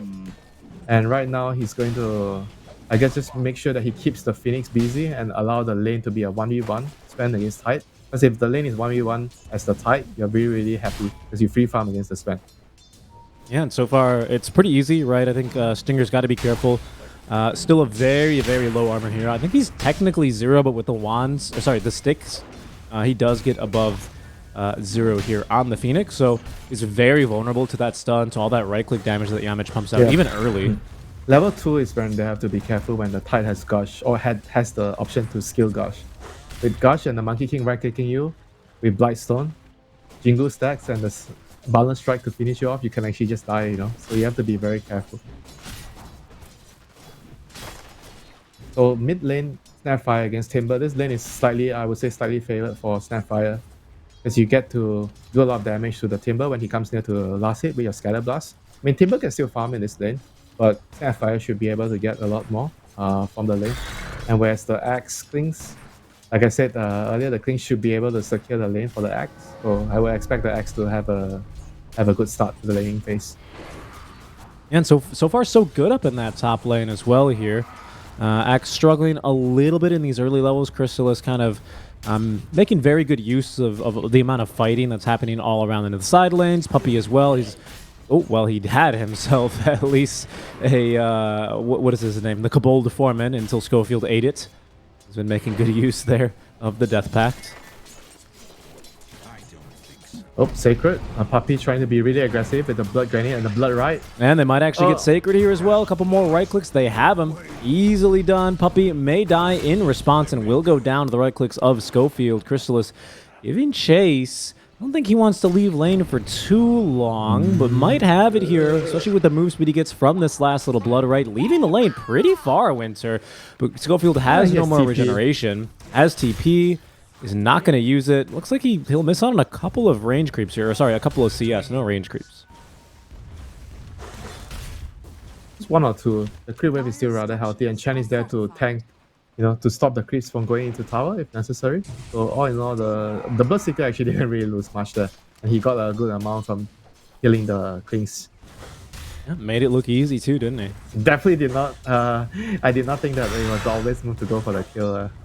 I would have just went back to the lane and farm if I'm the Bloodseeker. Yeah, but he wanted to go for it, and knocking down Clinks a peg can really do a lot when it comes to making sure that you can keep this hero under control. Yeah, that is true. Speaking of control, the mid lane still very comfortable right now for Armel. Dark Mago, I don't really think he's got a whole lot of kill threat until level 6. Can't do too much here. And down bottom, Stinger. No, it's kind of the weaknesses of the Phoenix. Once you do find yourself getting outlaned, he is here, right? This Bloodstone on the Monkey King now. There's that point in Gush and plenty of physical damage. Like, just need to really be careful with his positioning. Can't really support Jim Park as much as he'd really want to here. I mean, this is the problem of Phoenix, like you say. If you don't get to exert a decent amount of dominance in the first wave, especially, then your hero becomes Schofield. Yeah, he's just dead up top lane, by the way. Ends up getting caught out there. Looks like Puppy with the shard golems. Doing some pretty good work there, man. Even look now for a kill on the Sacred with that first point in the Penitence. They will be running them down. There's a Ring of Health online for Sacred. Turns around to actually get off another Battle Hunger, but won't really change his fate there. He will go down. This top lane is falling apart for Peace Coast already. Yeah, definitely not not the result that I expected. I thought the Klings would have actually been able to stop the Chen from winning the lane by eating his creep, but apparently I'm not correct. And now The lane, the kisses on a Dark Mago needs to get right up into the face of Armel. Will not change the outcome of this fight, though. All 3 lanes, Winter. It's already a 3K net worth lead for Secret. Yeah, this is looking pretty bad for Beast Coast, losing all the lanes. They have to try to find a foothold in the game fairly soon. The 6-minute rune, I think they have to make sure that they secure the rune, start from there, and protect the wisdom runes. Those are the 2 key moments that are going to happen very soon. Oh no, Axe is getting run down by the Bloodseeker again. Yeah, There's no that he TP. is. He doesn't have TP. Puppy as well is nearby with a Hurl Boulder. He's got himself a Purge as well to slow him even more. And Sacred, he's just dead again. Down bottom, they're fighting. It's a big fight at the very least, and they will be able to take down Yamich. But how are you taking down FPZ here? I don't think you are. You went 3 heroes. Good luck. Yep, Secret is just playing the laning phase really, really well. And Dark Mago, at least he gets the 6-minute rune, double damage. Not the best rune for the Timbersaw, but he's gonna be able to get his level 6 off the killing the Observer Ward. So he should be able to slowly catch up in terms of farm. Yep, it's something for him. East Coast, they seem set to try and steal both Wisdom runes here. 30 seconds out, already in position this time is Schofield. He's going to run into Yamich, though, and there might be another rotation out here to make things more difficult for him. I don't see him being able to outmaneuver the Monkey King quite here, to be quite honest. And he's going to utilize his own Observer Ward to at least be able to avoid a death. But already in position is Stinger on the opposite side here, waiting for his Wisdom. So it'll be at least 1-for-1 Wisdoms. I mean, all these Wisdom runes are just so snowbally. I feel like whenever you get an extra one, you shouldn't be getting another bonus XP. It should be just denying the opponent XP. I disagree, Winter. You disagree? What? I disagree. You know what I think you're suffering from right there, my friend? Tell me. Skill issue. Okay, skill issue. So it's a skill issue when I lose my lanes because of the slightest margin. Yep. Because of the Lotus, I can't get the Lotus and I lose my lane. And then pick they up the kill Lotus. me, and then I can't pick up the rune. Secret have just dewarded all the wards that Beast Coast have down right now, by the way. That's a little That's not good, as I believe the analysts say. Does not bode well here. Puppey as well setting now the 2 Warpine Raiders down bottom. They might just look for a kill on a Jim dead. Park. The kisses as well from downtown. Jim Park throws a stun, but surrounded by 4. He is going absolutely nowhere. I think it's going well top at least for Sacred. I mean, he's going to be able to TP and away at least from the Rupture, but he was dying there. Even through the call, the Javelin is just doing too much. Yeah, Winter, I'm afraid this might be a 15-minute game here at this rate. Yeah, this looks like it might be a quick one if Beast Coast doesn't find a way to stem the bleeding. But unfortunately, they don't really have a lot of options right now. They don't have stuns from their support, so they're gonna have to be relying on the dagger from the axe. And the axe is not gonna get any dagger anytime soon, you know, because he didn't get a good start. I mean, this is looking rough for Beast Coast. Yamich is just here soaking experience by the way of Jim Park. He's got this excellent ward down, making it really easy for Secret to start swinging around and looking for more kills, and especially now that FBZ's taking the tower. Annoying. This is actually so annoying. They might just kill him. They have Ravage and Meteor Hammer, the classic combo. Gosh. And we'll be able to reach him here quite easily. There's the classic combo of Ravage into Meteor Hammer, extending the stun. They have the Jingu Mastery now. Jim Park throws the stun, ticking down to the Meteor Hammer, but will be able to just barely live through this. Close. Nice try though. Puts a lot of pressure on the Sven, and right now Bloodseeker has a bonus move speed thanks to that. I mean, it's still time not being hitting creeps, you know, for Jim Park. That's pretty bad for him. It's time him being sad. Not having a great time down here. Wonder if he lives there thanks to the mighty, what is this, the Wishing Well? Can't select it as an observer, but these things give buffs, you know, the Mighty Minds and the something else. And the Wisdom. The armor and the mana regen. Yeah. That's why it's better on Radiant, because when you're farming the camps, you only get the mana regen creeps. And top lane Sacred, once again, Ruptured. Yeah, Rupture, my TPing God. away and going nowhere. Puppey, he throws down the Medallion of Courage. He's got a level 2 Penitence as well, Winter, and just cuts right through that axe. That is just so much damage. Dire are scanning. I mean, Schofield, he needs to get kills right now. Mid lane though. Okay, this is something. Dark Mago will be able to at least assist Schofield in picking up a kill. That's at least a Medallion of Courage online for the side of Beast Coast. Stinger is here to secure the power rune. It's only the illusion. Armel with the Rod of Atos, of course, the most budget damage item for Universal Heroes these days. Continuing to try and fight through this one. TP away from Armel. That's a lot of minus armor being applied, but a little bit too slow. Is going to be able to allow the Snapfire to TP away. Look at this aggressive vision, by the way, down bottom for Secret. We've got this cliff ward placed down to cover FBZ, and they still have that ward from earlier. This is just a no-go area right now for Jim Park. I mean, even the wall on the top side, it shows you how much focus is being put on the side lanes right now. They just want to see everything on the side and make sure that the side he can occupy this safe haven, so to speak. Like, Dota has just changed so much, yeah, in the last couple of weeks. Like, you'll never see this in the previous patches where everybody is just hogging the side lanes and just farming, and all the observer wants to be on the side lanes. And what can Beast Coast do about it, really? I mean, they need level 6. Okay, Phoenix is level 6. They need to try to use this egg to kick the Tide out, at least get a kill. But on top of that, they need the blink on the X, because without the blink, there's no initiation. well, I mean, sure, you have the stun from the Sven, but good luck getting him to stun heroes when he's only concerned about hitting creeps. full Solar Crest. That's Armel who just stole that full stack. He might even look for a kill now. Does not have the point yet in Little Shredder. He's got the point in the ulti, 4-4-0, and of course he has taken that level 10 talent already. So, you know, for a minute, you don't die immediately to a Snapfire and Supernova. That might be an opening, although not good enough for Sacred. He's going to take another death top lane. There goes your blink timing. Maybe there goes the game. I don't really see Secret slowing down too much from here. You need a blink dagger. You need something. Stinger, he might just throw his ulti down here. I don't think it'll save him, though. There's a Ravage here, by the way, out from the side of FBZ. They're going to throw down the ultimate now. Puppey actually realizing he doesn't actually have the damage. Oh, no, the neutral stunned him. Oh, Puppey forced to use the Hand of God. And now from the mid lane, Dark Mago coming in. Wow. The jungle uniting against Puppey. The only way Beast Coast can get back into this game as the Meteor Hammer connects onto the scope field. The kisses raining on down, assisting FBZ into the kill now onto the Clink. Dark Mago, he can do nothing against these heroes. He just does not have the damage. Maybe with this Monkey King, they can look for something. Sacred now with the call is going to give Jingu stacks actually on the Yamich.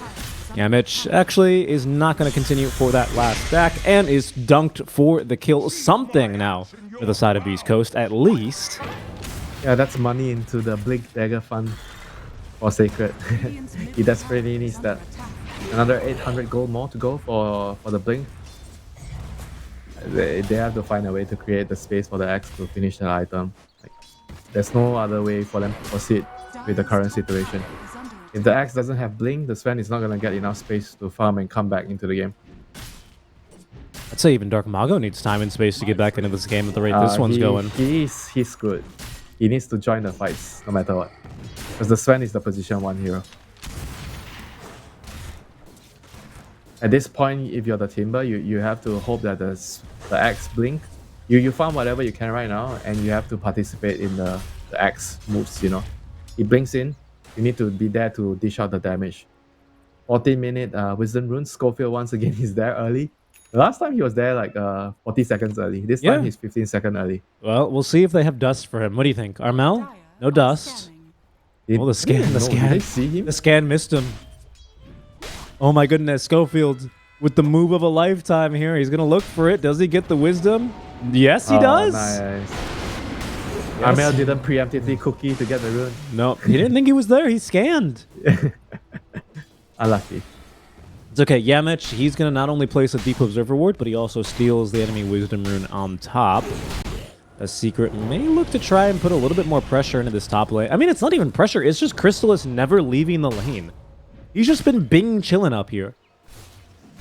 He's farmed. Holy moly, he's farmed, Winter. He's almost got BKB already. And this is by far the fattest Berserker I've seen in a while. At what, 15 minutes? BKB and Maelstrom done? I don't think you're gonna see a faster Berserker than this. This is now onto Sacred. Meteor Hammer, no way. Is this gonna connect? Indeed it does. And even cancels the TP scroll. And a kill for Armel.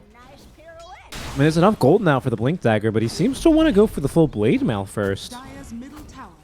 Really? Wait, no? Why? Like, without Blink, what are they gonna do? No way. I don't think there's any way he gets Blade Mail first. Well, why hasn't he just bought the Blink then? I mean, good question. Okay, now he has. There it is. You're getting me questioning the Axe build. Like, if he got a Blade Mail, then I'm like, okay, this guy is done. He doesn't want to win anymore. He doesn't think that they can come back in this game. He just wants to play for his own game. Well, game number 2 of 8 of the day for both of these two teams. Important to save yourself. Still in game number 2 as the Phoenix running for his life. Jim Park continuing to farm is going to be called out here. Now they do have themselves a Supernova. Armel has himself a little Shredder as well. Looking now for the Phoenix Supernova stun. Has found the kill, and they even have plenty of damage for Jim Park. A 2-for-none trade as Schofield runs into the fight far too late to do anything but eat a creep. That's Roche. They have Gush, they have Medallion. I mean, they have Solar Crash, they have Paladins. It's gonna be a very, very straightforward rush for them. I mean, things are just getting harder and harder right now. You would think that getting the dagger would be the time to turn things around for Beast Coast, but they couldn't really string a move together and they got caught even before the Axe was ready to play the game. And right now they're gonna lose Roche.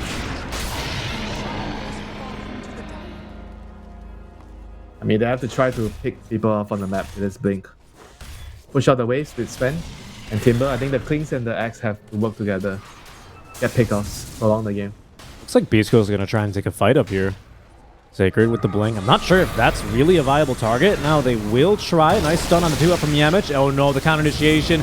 The Meteor Hammer only clipping 1, but it might be good enough as Sacred already dead. The Hand of God doing a lot of work here. Oh my goodness, even the Phoenix utilizing the dive to be able to pick up the kill. It's going to cost Dark Mago his life only for the Tidehunter, Winter. Just one Tidehunter. All that work.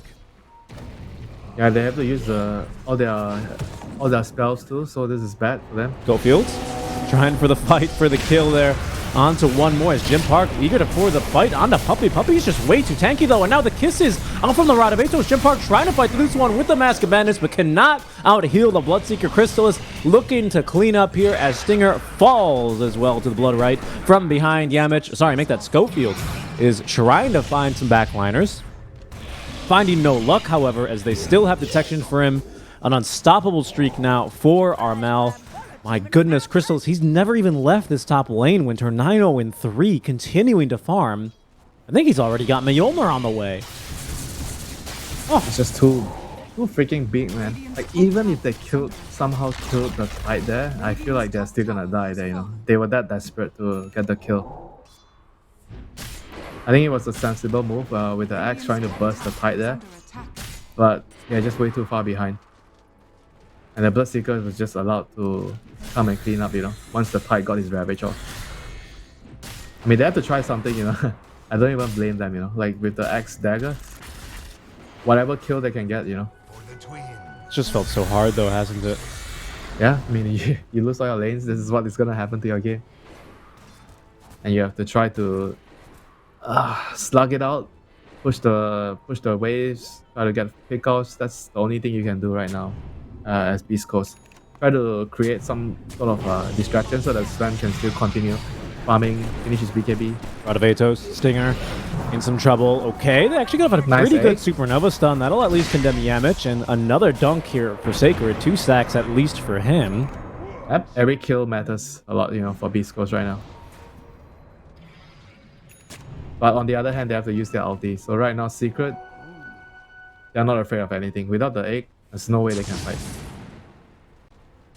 Yeah, it doesn't seem like they're too afraid of anything either. Dark Mago is looking for another kill into the back lines. Ooh, the Scythe as well. Actually make up the pig pull out from Puppey. He's going to live on 30 HP. Dark Mago now TPing away. Does make it out alive. Sacred, so make that Schofield. Also able to TP away. No harm, no foul. No kill on the Puppey either. Yep, I don't think they're MBZ too decided disappointed. it wasn't worth it for him to blow the Ravage for the support kill. Now down bottom, in trouble is Armel, as he is going to die here alone versus 3. East Coast managing to actually out-rotate and catch Secret. That's a very, very big kill. Look, they're going to gold. poke again mid. I don't think they can kill FBZ here, Oh, though. Crystallis. I found him. He has still Aegis. He does. Okay, they will not be able to get through Crystallis that easily, though. Wukong's command is going to be at least killed off before. Now the Ravage onto 2. Easy kill onto Jim Park as Crystallis lives through it all, collecting the tips from his teams, collects 3 kills on top of that, and still has the Aegis to boot here. Winter may look for this last one onto Dark Mago. No way out of this one for him, as all Crystallis needs to do is dance around him a bit, and it's the ultra kill here for the Bloodseeker. Ooh. This game for Beast Coast, for a second there, once again, looking like it was possible for them. But now it just feels once again impossible. Dire's top tower is under attack. What can they do right now? They have to try Radiant's to middle tower is under they have to try to attack. do it again, you know. Like hopefully it works out, you know, with the X jump and they manage to burst a hero. We gotta get And that snowball that's- running again, huh? Yeah, they have to just try again, you know. Even though it failed just now, but they have to just keep trying. Because the only way they can actually win this game is if you get pickoffs, leading into more time for the Sven to farm, and eventually there's a chance for the Sven to carry the game. Sven has BKB right now, so I would say he's still definitely a force to be reckoned with in the team fights if he's allowed to dish out his damage. If X gets a really good jump with the core, there's still a chance that they can win the team fights as Beast Coast. Whereas for Secret, it's more about like identifying which heroes they need to focus on in the team fights. X is their main hero that I feel like they should be able to identify that X is the hero that is going to provide them with the majority of the team fight. If they can jump the X first, the team fights are going to be over for Beast Coast. So that's what Secret has to look to do in the fights. Shard coming online now for the side of Secret. It actually goes to the Monkey King. Not bad, really, especially for a support. Allows you to jump to the end of your staff on Boundless Strike if it's toggled on. So that's pretty decent, I'd say, for support. Allows you to be way more annoying, giving you just more flexibility. Yep, more mobile, getting in and out of the fight. It's so hard to kill him right now, you know, because you can jump on the tree and then you can stun and then go to the end of the stun and then jump to the tree again. So you essentially just immediately blink almost 2 screens away.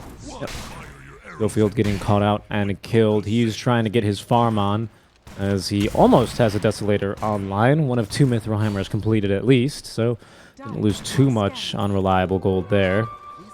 Still waiting for Sacred to make his big appearance in this game, though. Been involved in a couple fights here and there. Crystallis is going to try to catch up to say hello to him. Crystallis, who, by the way, already has the Blood Mist. This thing's ridiculous, by the way. How did this not get nerfed in 733? Yamich, he finds Stinger. And he does. They will be able to get off the Supernova. Armel with not enough attack speed here, so the stun is going to end up coming on through Yamich with the Yule Scepter. Quick to at least delay his own death. Might even be able to jump away. So the Ravage connect onto 2. The kisses are beautiful. The chain stuns as well, Winter. The Meteor Hammer. Down goes Dark Magu and Stinger, both saving the life of their support Monkey King. They immediately smoke up Secret. I'm looking for another fight. Yeah, very nicely done there by FBZ. Training his spells correctly, saving the Monkey King in the process. And right now they're going to look for even more control. Crystallis, this might be a bit too deep for him. Can they actually kill him off is the biggest question, though. Crystallis, he's going to go down. A huge fight now for the side of Beast Coast. They didn't get the dunk on him. It's not going to matter too much. A Sacred blinks in. What a call, but do they have any follow-up? What's the follow-up here? Jim Park thinking about making the jump on in, but he's already lost Sacred. He's completely alone here. The cleave damage ain't half bad. He's almost actually cleaved through the Monkey King and will be able to get a double kill off of that cleave. So Beast Coast making it happen here, Winter. What in the world? I mean, for some reason, Crystallis decided to run up the ramp there. His team was smoking over, you know. Like, maybe he felt like he's really strong, you know, so he wasn't scared of anything at all. He runs up the ramp without waiting for his team. Gets called out, and then he dies. And after that, the 3-man call by Sacred there. Absolutely nailing the whole fight there for Beast Coast. They have to be careful, you know, Secret. Like, one more time that happens, so I feel like the Sven is just going to be in a position where he can just carry the game. He's going to have Daedalus very, very soon. Like, the Bloodseeker will stand no chance in a fight against the Sven. The Sven now with a Blink Dagger, he can make those follow-up plays even faster now, Winter. This might be a comeback. I mean, maybe it's too early, but it's the best we've seen of Beast Coast all game by far. Finally breathing some life into this Sacred Axe. It's definitely possible. Like, they have to just find the right jumps with the axe, let Timbersaw go in, be the bait, you know, run in, give some vision, and then the axe comes in with a huge call, and then the Sven just has to follow up with that, you know, with the blink as well, and kill the target that he calls. Well, he's been on the ball so far here. Jim Park now, a big old gold injection for him. BKB now has himself his own fresh Blink Dagger, looking immediately for the Swift Bling. His 20 talent plus 10 Warcry armor. Not a bad one by any means. It's very useful against the heroes. The Bloodseeker right clicks, the gush, you know, the AoE gush, removing your armor. It's a pretty nice talent. I mean, not as OP as some, like the ones that come to my mind as Imba talents at level 20 is like Juggernaut, and you get the 50% lifesteal Blade Dance. Yeah. None of these really inspire too much confidence here. I mean, it's nice, but it's not like a game-changing talent. Some heroes just have a way better talent than others. I mean, it is a lot of armor, right? Kind of negates the gush in a way. Yeah, I mean, it's nice. It's definitely nice to have in the team fight. Which will go down. Version number 2 with the cheese this time as Crystallis once again gets to hold on to that Aegis. So he has both. Schofield is going to be taken down. Nice little jump there by Yamich. Just catches him, pardon me, with the Boundless Strike. Yeah, and FBZ is getting Shivas for the fight, so that would be actually very good against the Sven. You know this, Sven. I mean, there's a ward here, so Sacred should not find anything. Crystallis, maybe Crystallis thinks he wants to go in, and he is going to be able to find the Rupture immediately. Let us take a look at the attack speed. The axe cannot get enough spins, even with the Sun Ray to try and heal him up. Stinger may be left behind here as well. He's already used his Icarus dive, only has himself a Supernova. He's going to actually drop it as they look to try and turn off the back end of this. Crystallis has just way too much attack speed. You might not even be able to get through Puppy. All right, it seems like you'll be able to do just that. And now what, Jim Park TPing away? Nope, not happening. Crystallis eats alive a third victim of this fight. 3 kills for Crystallis. Holy moly. This man is farmed. I mean, just when you think there is a chance to come back, and then that happens. And the Berserker just stamps his authority on the game. Guys, I'm still the strongest hero in the game. And he kills everybody. I mean, without the axe, the Sven just can't dish out the damage, you know. They have to be together, ready in a fight. You place the observer down, you see them, and then you decide who to jump on, and then the Sven has to follow the axe. That is the most ideal situation that will allow Beast Coast to win the team fight. And obviously, you also have an egg behind the axe jump, you know. That is the best case scenario. If any of one of those things doesn't happen, then Beast Coast can't win the team fight. They just need way more damage, honestly. Not have nearly enough of it there. And now Schofield, once again, is going to be able to steal away a Wisdom Rune. There are lots of TPs forced on back. I mean, everyone came back to kill Schofield. Space. Not sure if that was worth it for so many heroes to come back, but space. Space for Beast Coast. More time to farm. Sven is back up alive right now, so the game is still alive for Beast Coast. Game is still alive. Whereas for Secret, they have to tighten the noose, you know. They don't want Beast Coast to have some sort of opening, small openings to come back into the game, because you know they're going to take it. I mean, so far it's been looking pretty convincing out from Secret. A couple of missteps here and there. Beast Coast unable to really get into the full swing of things. There's this Ag Scepter now for Dark Mago. Do they have a Dispel on anyone? They do have a Yule Scepter, so that'll Dispel. That's not very bad at all. Just the one, though. Damage as well, holding on to a gem. Careful, though. East Coast still underneath the Observer Ward. So they see Sacred, they see Stinger, and I think they saw Jim Park as well. We'll see how quickly they can make those lot disappear, as Stinger does it to himself there. Just flew, I guess, too close to the sun on that one, to use a Phoenix reference there. He will go down. And Jim Park, he thinks he's being sneaky here, Winter, but he's right underneath a ward. I don't think he makes it out alive. He's got a BKB TP. He must know that trouble's coming for him. How can you run from a monkey? There's no way, right? I think he still wants to find creeps to farm. That's why he's not TPing. He does. I mean, he does find some creeps to farm. That's a bold move from him. Just carry things, you know. There's the type of carry that would just immediately there find a spot to hide and TP out, and there this is could be trouble. Okay, they did see him, but he blinks away a bit too quickly. Another gush on forward. Are they going to hit the Ravage? Do they see him in time? No, they don't. I can't believe he gets away with that. Wow. When you're down 17k, those are the things that you need to do to give yourself maximum chance to get back into the game. You have to take some risks. Wastes a bit of time there for sure. Dark Mago cuts another wave in the mid lane. Down bottom, Schofield starting to push. All right, now they're TPing back from. He's focusing down on this tower, though. He's got it. Three heroes surround him and take him down. No, the monkey denied the tower. Oh, did he really? Oh, he did. That he did. Oh, no. Still space. He distracted 3 heroes, so it means more time. Wait, Beast Coast are smoking on this. What did the Sven buy? Did he get anything huge? They have a Halberd on the Phoenix.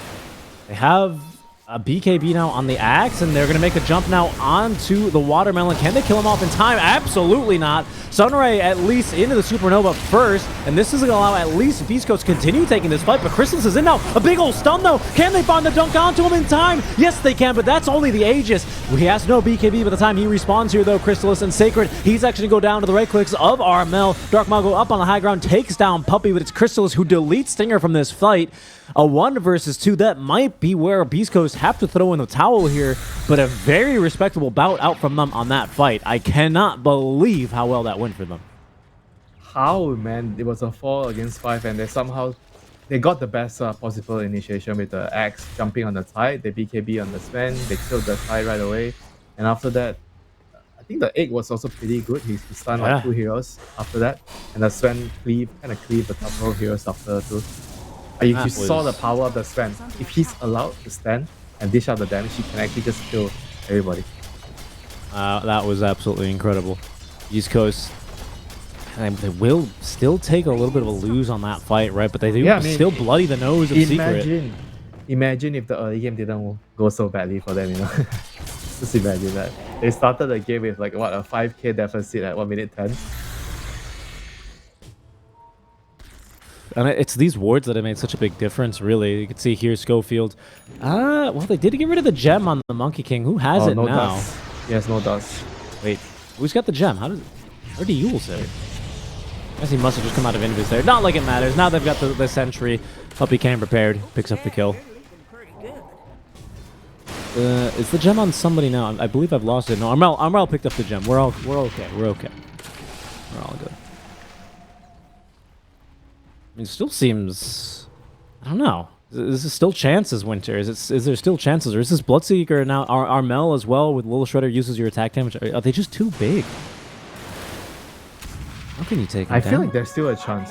If the X gets the right jump, you have the Supernova behind the X call with the Sven jumping in, there is still a chance. If he gets like a two-man call, say the Tide +1, either the Snap or the Bloodseeker, I could see the fight just instantly being over for Secret. We'll see how that goes for them. They need some Wind Waker or something to save, the X call. They don't have any items to save right now. Yeah, they've already got the Yules on Yamich, but he's going to go for the Heaven's Halberd first. That's completed now. We'll be flying I feel like his he way. should finish the Wind Waker so he can save the X call, because that's the only thing that's keeping Beast Coast in the game, right? The X jump and the Sven coming in to finish off the X call target. Oh. So if you actually stop that from happening, it means that Beast Coast have no way to win the team fights. This Clinks is starting to do plenty of damage as well now, to be honest. His full Death of Solar Crest. Daedalus. Yeah. I mean, that's what you do. You support Clinks in inverted commas. This is what all the core players playing support want to do. They just say, I'm playing support. Okay, this fight kicking off, Sacred. This time around, though, yeah, no way you can jump off the back of that call target. Crystal is chasing for more, up to level 25 already. They're going to just be just shy there on the Boundless Strike to be able to stun out for more. East Coast immediately looking to cut more waves up in this top area. I mean, he has buyback, so they can still hold this tower. There is always a chance when there is no save, when the enemy team has no save against the Blink Call. Yeah. And they have plenty. Look at Puppy. He picked up the DD rune, by the way. That's a bold jump right there from Stinger. Wow. Crystallis is already up to 25, so he has 2 Rupture charges. Only has one, pardon me, at the moment. These are going to be buildings getting deleted rather quickly as the stun is going to miss out there from Yamich. Fortify is forced. 15 seconds more until the axe returns. They can get done now. Popping the Lincolns that Armel holds as a second Little Shredder is going to be more than enough to get through the melee barracks. And now, Team Secret, they've learned from their previous attempt to go high ground. They're going to take it easy. They will back up. Jim Park is showing top, though, continuing to cut waves. Full Satanic up on him now, Winter. Yeah, and he has level 25 now. He has the 50% bonus slot strength damage. Alan. All right. He's gonna make things disappear in the team fight. If he can get on top of him. East Coast, they are going to be smoking up and making a move now as Secret heads straight into the Roche Pit. Roshan, number 3, comes with the Refresher Shard. It's going to fall fast, but Beast Coast nearly in position. The smoke now from Secret as they do sense this coming. There's going to be the jump on in. They make the jump onto Puppy. They try to save him now with the Ravage. It's good enough. And in fact, the counter initiation, it's too good. Jim Park, he's going to be able to not get off any Satanic auto attacks. The Yule Scepter saves himself. A Phoenix Supernova stun is going to connect, though. Jim Park managing to still fight through this one. Is not going to be caught by the Meteor Hammer there, but just has no more sustain. Jim Park is down, and now Secret wipe Beast Coast off the face of the earth. They're going to be able to collect now onto this next Roshan, and that just might be about game here, Winter. Yeah, that was a huge Ravage there onto the Sven and the Axe. They got a little greedy, didn't pop their BKBs. They see a Chen and paid the price, that Ravage into Meteor Hammer, and the fight was basically over after that. Well played by FBC.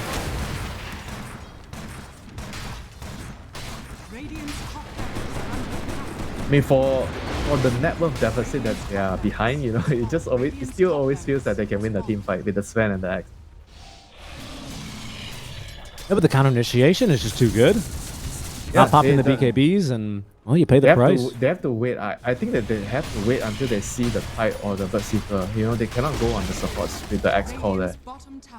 That's what Puppy tried to do. He tried to go up, use his body to break the smoke, and because he felt like even if he dies without casting a spell, as long as the Axe didn't jump his course, they're still gonna win the team fight. Yeah, you try and kill Puppy, you see what happens. We team wipe you.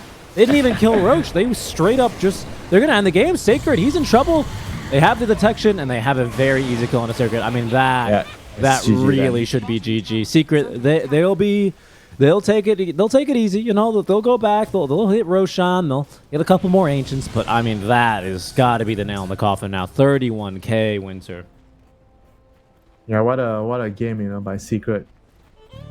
They've shown that they can get a good start with their heroes, get a good lane, and just suffocate you out of the map, you know, choke you out of the map with their heroes. Really impressed by how they played like the early game and how they transitioned their lead into the mid game, you know, from the first game and the second game. I don't know what to say, Winter. I don't know if there's really a way back into this one now. Everything, like you said, has just gone very swimmingly here for Secret. Not this game, you know. They have to go back to the drawing board and try to figure out what went wrong. Jim Park, he still thinks that there's a chance. And Hermel's hunting, man. Look at him go. Level 25. I mean, not like it'll make a difference here when he's only one target. Oh my goodness, you can see the crits, the 1,000 damage already on the Snapfire. Dark Mago, he's going to be scouted here. They have a refresher, by the way, in the backpack. They're not going to need it. Timbersaw, he is just minced meat. He even couldn't connect to the Timber Chain. Down he goes. No buyback. Mid lane, for 90 Stinger. seconds. Yep, he's dead in the duration of one little shredder. I mean, it's desperation from Beast Coast.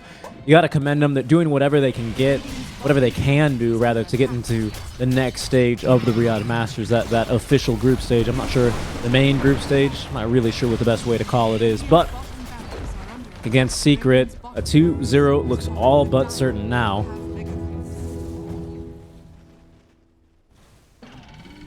Park, I mean, he'll continue cutting waves top till the cows come home, but right now, Secret, they're ready to finish this one out. They got 6 more games of Dota to play after this one. So do you, Beast Coast. See what they opt to do now as Tier 4 is falling very quickly to the right clicks of Crystallis. Throne is exposed. There is no Fortify. There is no, Timber. TP? And there's he has no TG. TP. Yeah, it doesn't have TP. That'll do it. DG, well played, is called. Crystallis gets another kill here to end off his series at 23, pardon me, 1-12. And, I mean, that's just Secret absolutely showing why they are the best team in Western European Division 2. I think so far they look like they've already built on what they where they left off in during DPC. You know, I feel like they look a lot better right now. Like in terms of before that, I would always see them. Okay, they do well on the lanes, right? But they somehow have a lot of trouble converting the lead into something bigger after the laning phase. And in this series, I feel like they kind of figured out what they needed to do, how they move their heroes across the map, who's supposed to be playing with who, and they were connecting really well towards each other and utilizing each other's strength. So I feel like on that regard, they've already shown a pretty good amount of improvement as a team compared to a month ago. Yeah, certainly. And Beast Coast, still coming together pretty well with the side of Jim Park, but a couple things not really coming together as cleanly as they need to be against a team of Secret's caliber, and really just that's that easy, really. That's how it is. I mean, some good moments here and there in the replays. This is where Beast Coast, we're seeing in now the highlight reel, where they're able to really connect very confidently on a couple of kills here. This triple call, I seriously thought this was the moment we're ready for the comeback. I mean, you lose Sacred here, but Jim Park gets involved and he picks up a handful of kills here to really start, stressing or flexing his muscle. Just not nearly enough, really, when it comes down to it. I just feel like at the end of the day, it's like too much pressure on the X, like everything is on the X. If the X doesn't get the right jump, then you're not winning the team fight. So, I mean, that's the downside of when you have a draft where your 2 supports have no stuns and none of them are initiating heroes. So you have to rely on that particular call to do everything for you. So, and on top of that, the X didn't get a good start to the game. No, yeah, I mean, completely bodied. That top lane was disastrous, wasn't it? That Clinks. I mean, I think we'd have to watch it again. I assume something happened in those first couple of waves, but just really, that Clinks took forever to get the ball rolling and just didn't really, end up offering enough to the side of Beast Coast really to make a comeback viable there at all. Yeah, I mean the lane definitely did not go as I expected. I felt like the X and the Kings should be able to do a lot better than that. Maybe I'm wrong about the lane matchup, so I have to go back to watch the replay and see what went wrong. But it definitely made the game a lot harder for them, because you expected the Timber to kind of struggle against Snap. That's a given. And then you have the Sven against the tight lane, so you kind of also have to maybe give the Sven like a 6-4, like the 6 to the Tide and the 4 to the Sven. Tide is going to outfarm the Sven in that matchup. So the only lane they were supposed to win is or maybe I'm wrong, like the Axe and the Kling's lane. So I felt like them losing that lane meant that they lost all 3 lanes. And in Dota, if you lose all the lanes, game is just going to be really hard for you. Yep. Yeah, I mean, just really no way back into it. It's honestly that easy, and that's how it's going to end up going here. Even for Beast Coast, who almost, in game one, managed to make a comeback, getting a wipe onto the entire enemy team as they go high ground. Almost making another comeback here as they do find themselves some miraculous fights off of some amazing calls, but just shy of it. And even if it's a Beast Coast, right, with a Sven, not quite the Wraith King, right, but another strength farming hero. Not enough to get through puppies. New and improved now, Team Secret, as they will be able to claim victory in a 2-0 here in the first game. Next up, Winter, we've got ourselves a pretty fun matchup. A team that's really caught my eye, especially during Dream League Season 29. Pandas taking on the team that probably caught everyone's eye during the Bali Major, a top 4 finish for them.